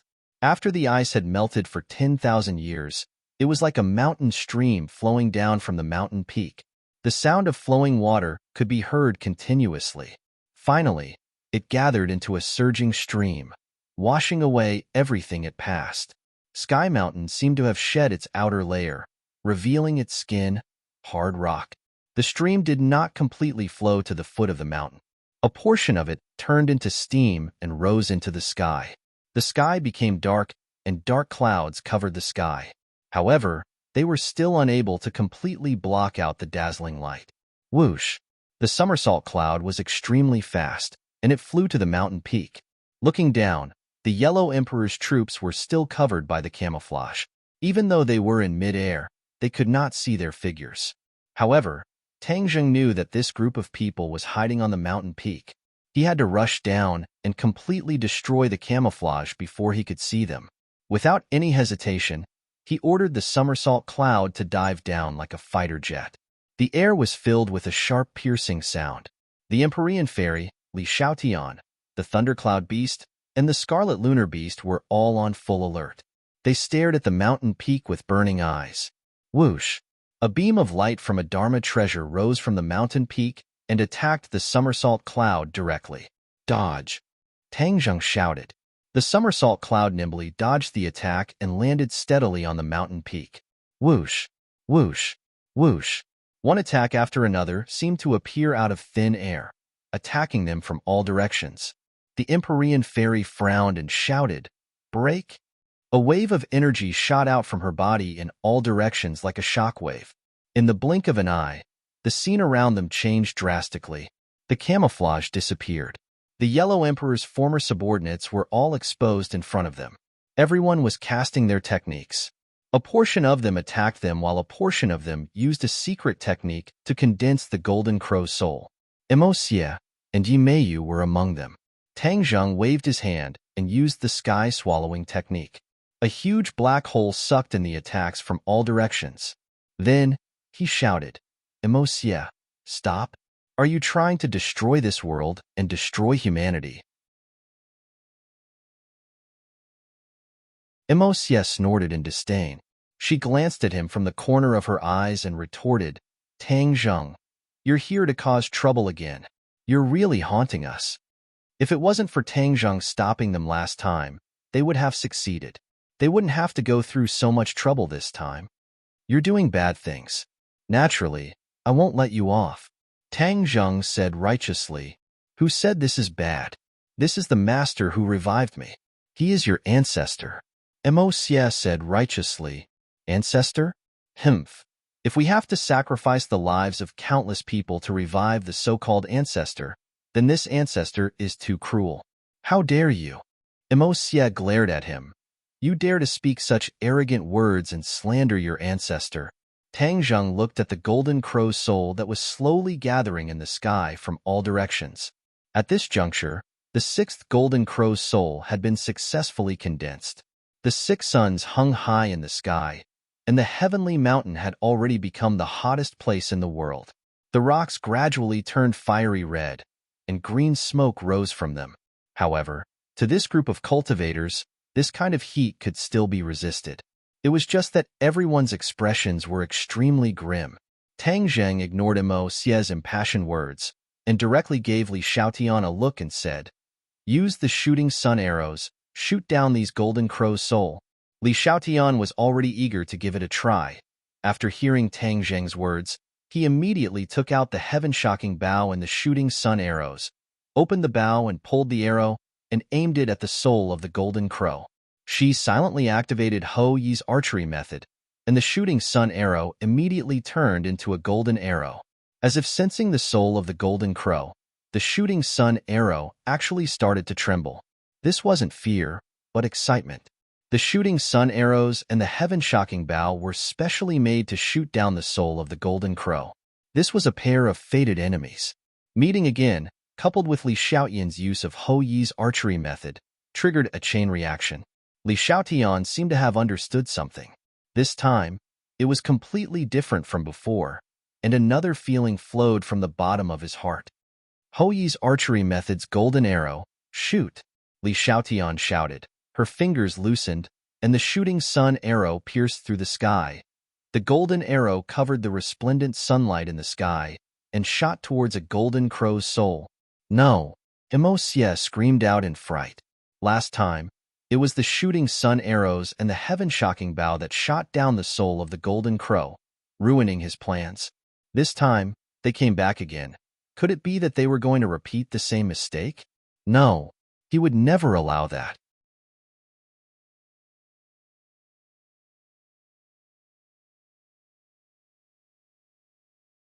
Chapter 1338. Emo Xie did have a countermeasure. He was not an idiot.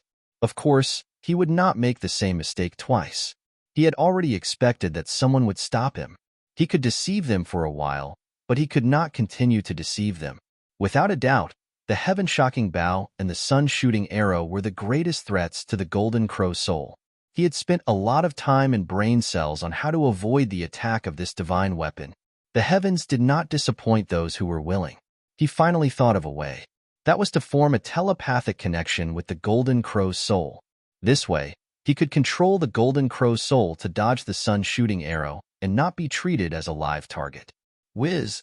The shining sun shooting arrow arrived in front of the Golden Crow's soul. In the next second, it seemed as if it was going to shatter the Golden Crow's soul into pieces and turn into strands of light. The corner of Mosie's mouth curled up into a mocking sneer. With a thought, he said to himself, "Dodge." The soul of the Golden Crow quickly moved to the left, causing the sun shooting arrow to miss. Huh! Tang Jing exclaimed. Last time, he had shot down the soul of the Golden Crow one by one. At that time, the soul of the Golden Crow was not so cunning as to be able to dodge the sun shooting arrow in time.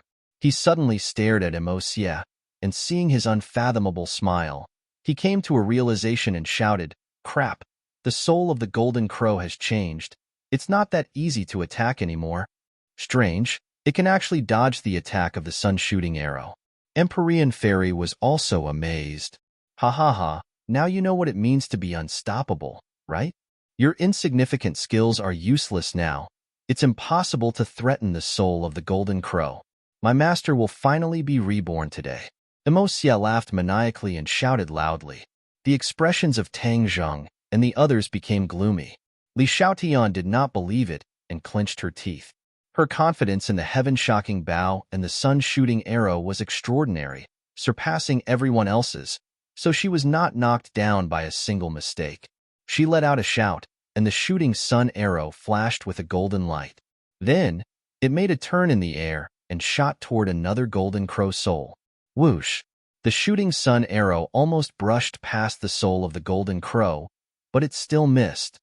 Ha ha ha! Mosie's laughter was even more complacent and ear-piercing, as if she was mocking them for overestimating themselves. Amidst the laughter, the seventh sun successfully condensed in the sky. It flickered with blazing light, as if adding oil to the fire on the earth. Tang Zheng's body, which was impervious to both heat and cold, also felt a sense of discomfort. A normal person would have difficulty surviving and would be struggling on the line between life and death. He suddenly had an idea and shouted, "Thundercloud Beast, move!" Whoosh! The Thundercloud Beast soared into the sky and transformed back into its original form. Its huge wings were like a dark cloud, covering the sky and blocking the sunlight. If it was an ordinary bird, its feathers would have long been set ablaze. However, the Thundercloud Beast was no ordinary bird. It flapped its wings fiercely, creating a gale that blew away a large portion of the heat wave. Even the fragments of light from the Golden Crow's soul were blown away. The eighth sun was about to condense successfully, but it immediately stopped due to this delay, not to mention the ninth sun. Mosie was furious and said, "Thundercloud Beast, you bastard! How dare you ruin my plans? Watch my Ganjiang sword." Whoosh! The Ganjiang sword flew up and pierced towards the Thundercloud Beast. Whoosh whoosh! The Thundercloud Beast flapped its wings and a gale blew against the Ganjiang sword. However, the Ganjiang sword's trajectory did not deviate at all. Just like before, it fiercely shot towards the Thundercloud Beast. A bolt of lightning flashed through the Thundercloud Beast's eyes. Its entire body flickered with crackling lightning. Pa! The lightning landed on the Ganjiang sword. The Ganjiang sword finally tilted, but its attack did not decrease and still shot towards the Thundercloud Beast.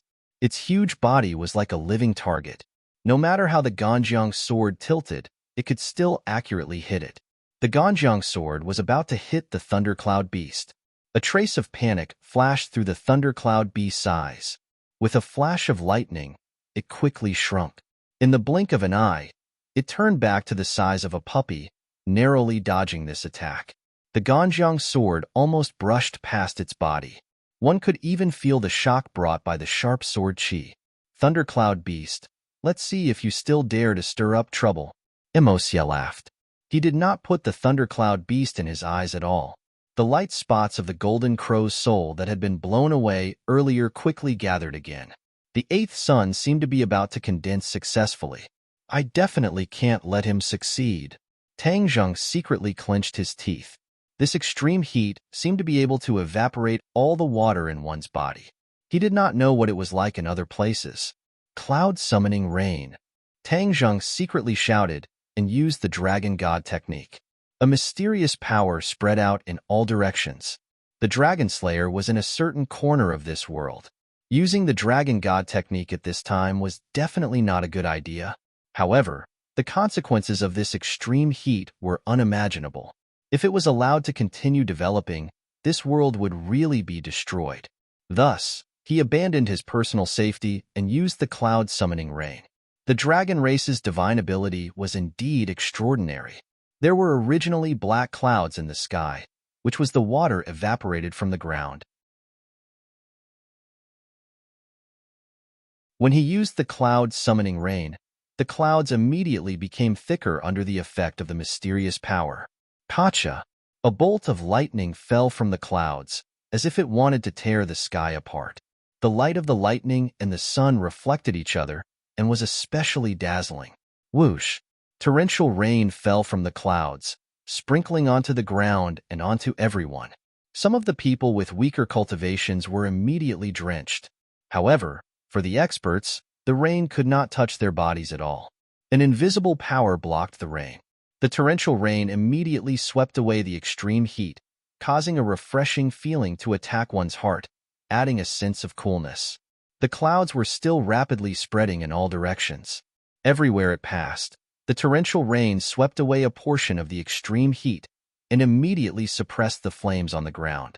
It was not enough to cause a huge fire to spread across such a large area. When the Empyrean fairy saw this, she also understood Tang Zheng's good intentions. Without a doubt, the cloud-summoning rain could not stop the soul of the golden crow from condensing. It could only prevent the world from being destroyed immediately, reduce the extreme heat, and make people feel better, so that they would not be dried up under the sun. Don't worry about the cloud-summoning rain.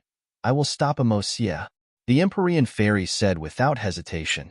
Her figure flashed, and she directly rushed towards Amosia. The clouds spread very quickly. Not long after, with the heavenly mountain as the center, the dark clouds covered a radius of tens of kilometers, hundreds of kilometers, and finally thousands of kilometers, bringing rain to these areas. The people cheered as they looked at the dark clouds. They were on the verge of tears. Many people knelt on the ground, kowtowing to the sky, muttering, "God, you have finally shown mercy. This rain is good."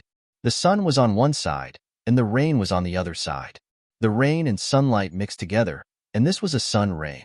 However, this rain did not fundamentally change the situation. It only alleviated the situation. When the rain fell on the ground, it was quickly evaporated by the sunlight and returned to the clouds. Even a part of the rain was evaporated before it fell to the ground. The clouds in the sky thickened again, and the water content was even higher.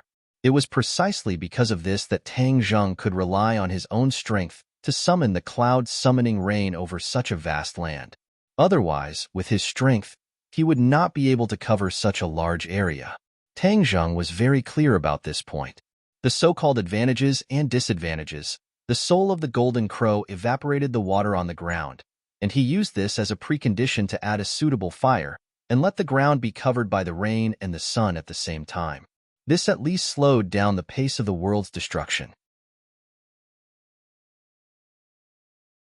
Rain, evaporation, and rain again. This was like a cycle that repeated over and over. Tang Zheng, what you are doing is futile. You can't completely change the situation. Emosia shouted.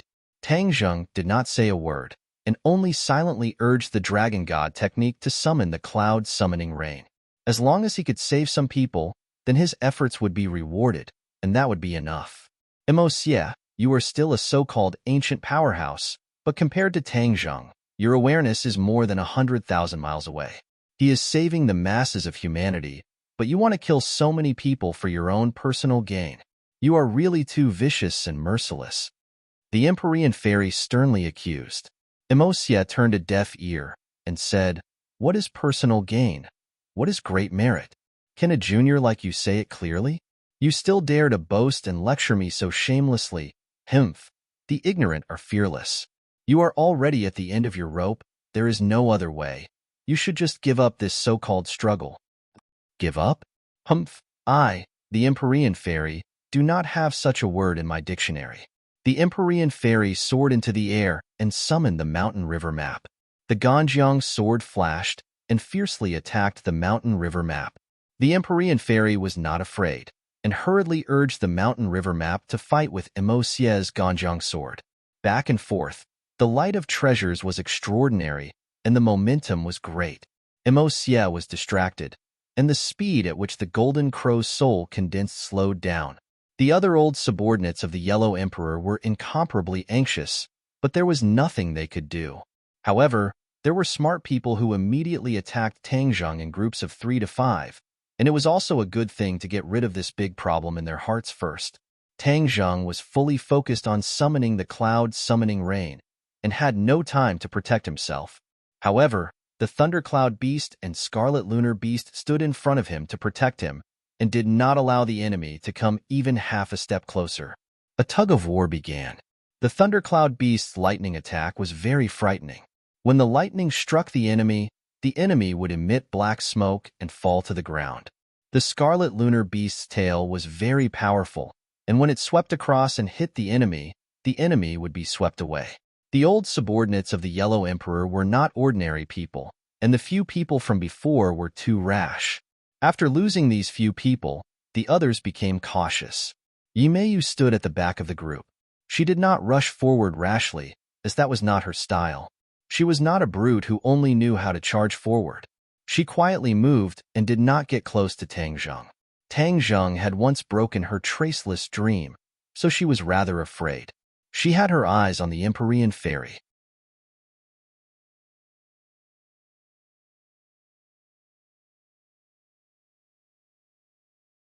Chapter 1339. While the Empyrean fairy and Emosie were in the midst of a fierce battle, Yimeyu secretly came to a place not far away. She opened her hands and quietly cast the traceless dream. When she cast the spell, Emosie immediately sensed it. After all, he and Yimeyu had already cooperated with each other once. This tacit understanding made him immediately excited, but he remained calm and continued to activate the Ganjiang sword, fiercely attacking the Empyrean fairy. In the eyes of the Empyrean fairy, the Ganjiang sword was ferocious, so she immediately counterattacked. The stately painting swept up a gust of wind, revealing a huge rock that smashed towards the Ganjiang sword. Clang! With a loud bang, the Ganjiang sword was smashed right on the spot. The Ganjiang sword rapidly fell and stabbed into the rock. The Empyrean fairy's eyes flashed with a hint of complacency. She happened to see Tangzheng being surrounded by the enemy and was in extreme danger. She shouted, "Be careful," and flew in front of Tangzheng, protecting him and attacking the enemy. She did not notice the change in the eyes of the Tangzheng behind her, and a strange smile appeared on the corner of his mouth. Tangzheng raised his hand, and a cold light flashed in his hand, stabbing towards the Empyrean fairy's back. When Emosie saw this, he was overjoyed. He and the Empyrean fairy had the same cultivation. Both were at the first stage of the Mahayana realm. It could be said that they were on par, and it would not be easy to defeat the other party in a short period of time. Yimeyu's little trick happened to make up for this, and could help him end the battle quickly. Seeing the cold light silently stabbing towards the Empyrean fairy, Emosie seemed to have seen the dawn of victory. Taking advantage of this gap, he quickly cast a spell to condense the soul of the Golden Crow. Countless specks of light gathered towards the soul of the 8th Golden Crow and gradually took shape. The Empyrean fairy did not notice the change behind her at all. The god of death had already descended on her head, but she did not know. Normally, she would definitely have noticed. However, this was the dreamscape created by the traceless dream sacred art. Her focus and reaction speed were greatly reduced. Fu Yao, be careful of Yimeyu's heart's dream. Wake up quickly. A weak voice sounded in Empyrean fairy's ears. The voice was very weak, as if it came from a faraway place. She almost missed it. However, it was as if he had been enlightened. The Empyrean fairy quivered as if she had just woken up from a dream. She tapped the ground with the tip of her foot and charged forward. Yimeyu's attack missed, The cold light stopped at the position where the Empyrean fairy was standing. If she had not rushed forward for a distance, the cold light would have pierced through her back. The Empyrean fairy turned her head and happened to see this scene. Her consciousness immediately became clearer, and she kept telling herself that this was all a dream. Traceless dream had lost its effect. The appearance of Tangjia underwent a tremendous change and turned into Yimei's appearance. The killing intent in the Empyrean fairy's eyes surged as she said, "You still want to use this method to kill me?" Whiz! A ray of cold light flew out from the mountain river map and shot straight towards Yimei. Yimei panicked and immediately ran backwards in an attempt to avoid this attack. She was very clear about the difference between her and Yimei. Furthermore, as long as Traceless Dream lost its effect, her so-called attack would not be of much use. She wanted to dodge, but it was useless. Puff! The cold light pierced through her chest, bringing with it a flower of blood. She fell backwards with a loud bang, her eyes flashing with despair. "Be careful." Emosia flew behind her and caught her, preventing her from falling into the bottomless abyss below the heavenly mountain. Emosia anxiously tapped on her body a few times. This time, the damage was very severe, passing through her right chest and almost injuring her heart. At the last moment, she dodged in time to avoid the vital point of her heart. "Don't worry, I'll save you." Emosia comforted her, circulating her energy to stabilize her injuries. Yimei's face was pale and her breathing was heavy. In that moment, she felt the threat of death and her heart seemed to have stopped beating. At this moment, she was finally still alive. She was extremely lucky and understood the beauty of being alive. Emosia put her down and looked up at the sky. The eighth soul of the golden crow had been condensed. The 8 suns shone in the sky. Although there was a sun rain, it was still extremely hot, almost melting people. When Tang Zheng saw this scene, his heart turned cold. He had worked so hard, but the enemy was still approaching success step by step. Was there really no way to stop it? Empyrean Fairy's heart also darkened. She nodded towards Tang Zheng and said, "Thank you." Just now, if not for Tang Zheng noticing the clues in time and reminding her, she would have been killed by Yimei. Tang Zheng bit his lips and said, "The situation is getting more and more dangerous. We have to help Li Xiaotian and successfully shoot down the soul of the golden crow." Empyrean Fairy also understood this point and nodded heavily. The soul of the golden crow was the key. They were fighting to the death with the Yellow Emperor's old subordinates, and the soul of the golden crow was still condensing. "For symbols venerable," Tang Zhang called out, and the 4 symbols venerable appeared on the mountain peak with a boom. In this great battle, he was unable to summon the Azura, because the scorching sun above his head was the absolute nemesis of the Azura.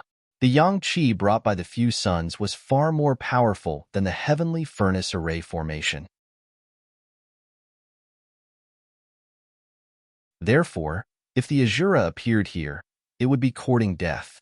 It would definitely cause irreversible damage. Seeing the appearance of the 4 symbols venerable, Emosia was not afraid. "Instead," he said jokingly, "Tang Zheng, you want to destroy my plan with just this big guy? Wishful thinking. Today, the 9 souls of the golden crow will definitely be condensed successfully, and Master will definitely be revived." Emosia was resolute and decisive. Tang Zheng's face was ashen as he shouted, "Dream on! Kill!" This time, Tang Zheng directly abandoned the Yellow Emperor's old subordinates and rushed towards the soul of the golden crow, activating the sky-devouring technique. Since the sky-devouring technique could even absorb the savage aura, could it absorb the soul of the golden crow? It was impossible for the soul of the golden crow to completely disappear. Even if they successfully stopped Emosia this time and used the shooting sun arrows to shatter the soul of the golden crow, it would still be scattered in every corner of the world.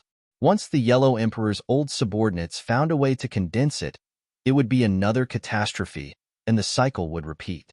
Emosia was not annoyed, but Tang Zheng would be too. Therefore, he wanted to solve this problem once and for all. The only way he could think of now was to use the sky-devouring technique to absorb the soul of the golden crow. However, Looking at the soul of the golden crow hanging high above his head, he was also anxious. Regardless of whether he succeeded or not, he would try again. Therefore, he activated the sky-devouring technique and rushed towards the soul of the golden crow. The two black holes in his palms merged into one, turning into a huge black hole. Whoosh whoosh, the air in front of him was completely sucked in, and the surging heat wave could not escape the attraction of the black hole. Seeing that he was about to get close, suddenly, a blazing power poured into his body from the top of his head. HM?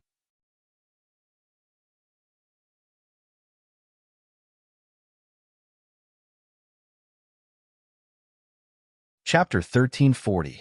Discovering the situation of the pure yang energy, Tang Zheng was shocked and cried out, "Oh no!" He suddenly realized that these suns shining in the sky would not only affect the Shura but also cause irreversible damage to him. At the same time, this was also fatal to him, especially when he was near the Golden Crow's soul. The yang energy emitted by the Golden Crow's soul was so strong that it would ignite the pure yang energy in his body. The pure yang energy was a fatal danger to him. He originally wanted to use the sky-swallowing technique to absorb the Golden Crow's soul, but now it was difficult to even get close to the Golden Crow's soul, let alone absorb it into the black hole. His expression suddenly sank, and his body also fell down. When the others saw this, they all cried out in alarm. They thought that Tang Zheng's attack would definitely explode with great power, but they never thought that it would be stopped halfway before it could be fully displayed. Ha ha ha, Tang Zheng, you overestimate yourself. You actually want to get close to the Golden Crow's soul. Others might be able to, but you definitely can't. Emo Xie saw this and laughed wildly. This was a pleasant surprise that exceeded Emo Xie's expectations. However, he immediately understood the reason behind it. Tang Zheng had the 9 yang saint body and contained a lot of pure yang energy. Normally, this pure yang energy was balanced by the purine energy and reached a state of balance. Once Tang Zheng got close to the Golden Crow's soul, this balance would be completely broken and Tang Zheng would not be able to control the pure yang energy. The taste of pure yang energy is very wonderful, right? Don't worry, I will let you slowly taste it and witness the arrival of my master. When the others heard this, they immediately understood the reason and the great danger that Tang Zheng was facing. The mysterious maiden of the 9 heavens immediately remembered the time when they were in the life totem. In order to save Tang Zheng, she had no choice but to offer her first kiss. Mouth to mouth, she fed her purine energy to Tang Zheng. That scene caused many ripples in her heart. In the dead of the night, when she recalled this scene, her heart would inexplicably throb. She gritted her teeth and threw away these messy thoughts. She did not rush to catch Tang Zheng. She was afraid that Tang Zheng would lose control and ask her for a kiss again. As the Empyrean fairy, she could not bring herself to do this in front of so many people. However, the other person did not have such concerns. When Li Xiaotian saw Tang Zheng falling from the sky, he subconsciously soared into the air and caught him. She couldn't help but cry out in surprise because Tang Zheng's body was too hot, like a furnace, making her subconsciously want to let go. But in the end, reason prevailed over her nature. She gritted her teeth and held on tightly to Tang Zheng. Tang Zheng was unbearably hot. Although he still had reason, when Li Xiaotian hugged him, that cool purine energy entered through every pore of his body. It was as if he had suddenly fallen into a cold lake, refreshing his heart. He felt as if he had found a treasure and hugged her tightly. Li Xiaotian's heart tightened.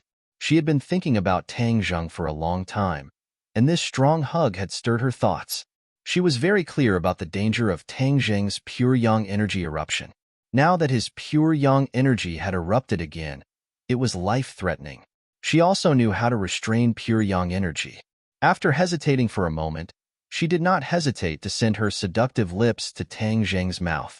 When their lips touched, an endless stream of purine energy was transmitted over, causing Tang Zheng to be startled. He did not expect Li Xiaotian to be so proactive, to the point of making such a huge sacrifice to save him. The two of them were very close to each other. Their eyes met, and they communicated silently. Tang Zheng could see the determination in her eyes.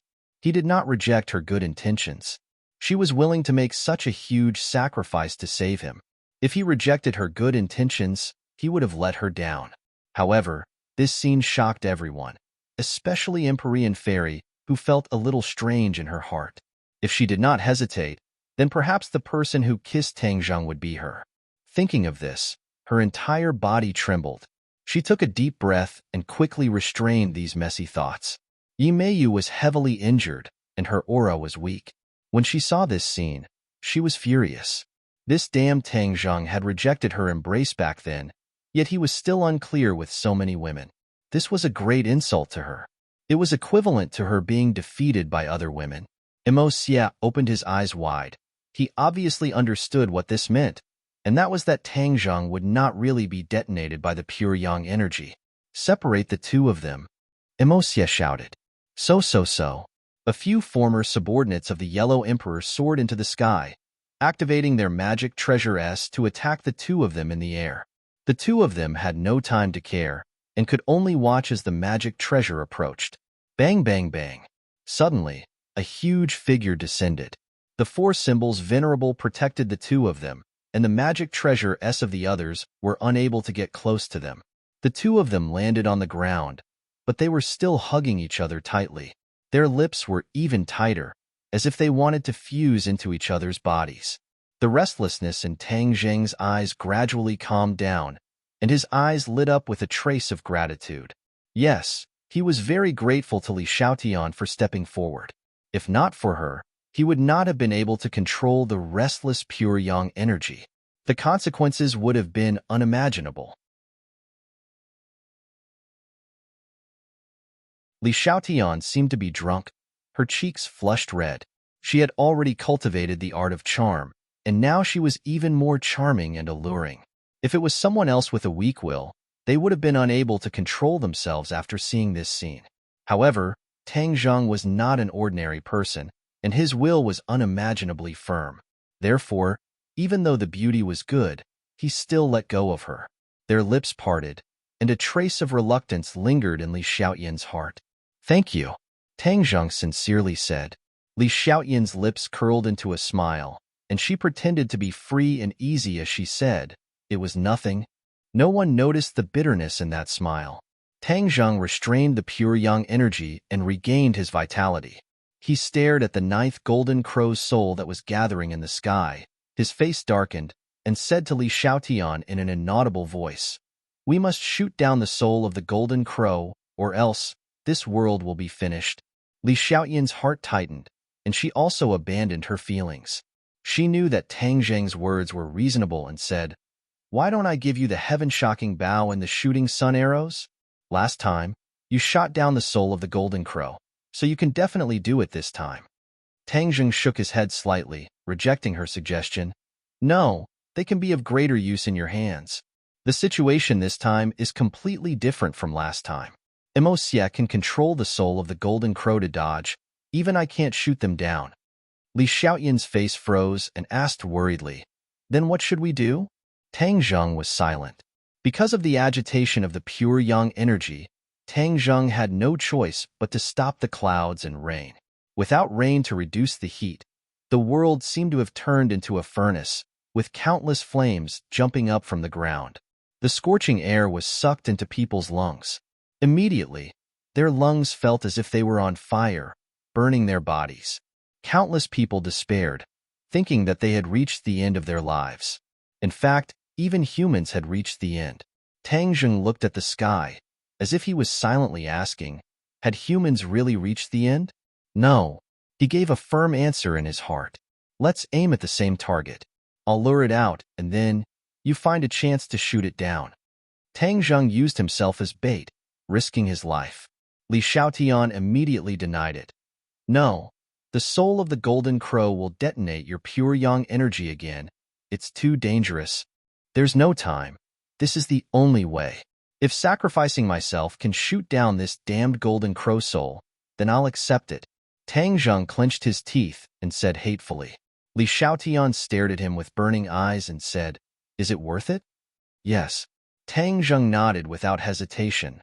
"Because in this world, there are too many people that I care about, Am I one of them? Li Xiaotian hesitated for a moment, but finally asked. Tang Zheng rubbed her hair, smiled slightly, and said with an unquestionable tone, "Of course." After saying this, he rose into the air and flew towards the soul of the golden crow. Li Xiaotian's heart was filled with complex emotions, and silently said thank you, then suppressed all of his emotions, drew his bow, and aimed at the soul of the golden crow. Suddenly, that familiar mysterious feeling attacked her heart again. At first, when she drew the bow and pulled the arrow towards the soul of the golden crow, this feeling appeared in her heart. It was as if the heaven-shocking bow and sun-shooting arrow were different when facing the soul of the golden crow. When he aimed at the soul of the golden crow, this feeling became even stronger. Suddenly, her heart moved, and she suddenly understood. I understand. These two divine weapons and the soul of the golden crow are old enemies. There is a kind of fate between them. When I aimed at the soul of the golden crow, the divine weapons also sensed it. She hurriedly activated Hou Yi's archery, and the sun-shooting arrow gradually turned golden. The golden light became more and more dazzling. However, this dazzling golden light did not last for long. The light suddenly dimmed and turned into another color. She was shocked and stared straight at the sun-shooting arrow. It had turned green, like a new sprout on a tree branch, shining with infinite vitality and vitality. Wooden arrow. Li Xiaotian immediately recognized it as if he had found a treasure. This was another change in Hou Yi's archery. Obviously, this was an additional effect caused by the connection with the soul of the golden crow. Li Xiaotian was wild with joy. He stared at the green wooden arrow, with a thought. The wooden arrow turned into a golden arrow, and then back into a wooden arrow. She could change all of this as she pleased. Everyone's attention was attracted by Tang Jing and the soul of the golden crow, and no one noticed the change in the sun-shooting arrow. Tang Zheng charged towards the soul of the golden crow without caring about his own safety, and used the sky-swallowing technique again. In the eyes of Emo Xie and the mocking eyes of the Yellow Emperor's former subordinates, he was like a fool who was seeking death. They had already determined that Tang Zheng would definitely not be able to escape a second time, because they had already made the corresponding adjustments. Under Emo Xie's orders, the Yellow Emperor's former subordinates all occupied the area directly below Tang Zheng. Once he fell from the sky again, what greeted him would be the fatal attacks of countless treasures. You're tuning in to the Warrior Lore YouTube channel. Don't forget to subscribe and join us on this journey to catch the most captivating stories.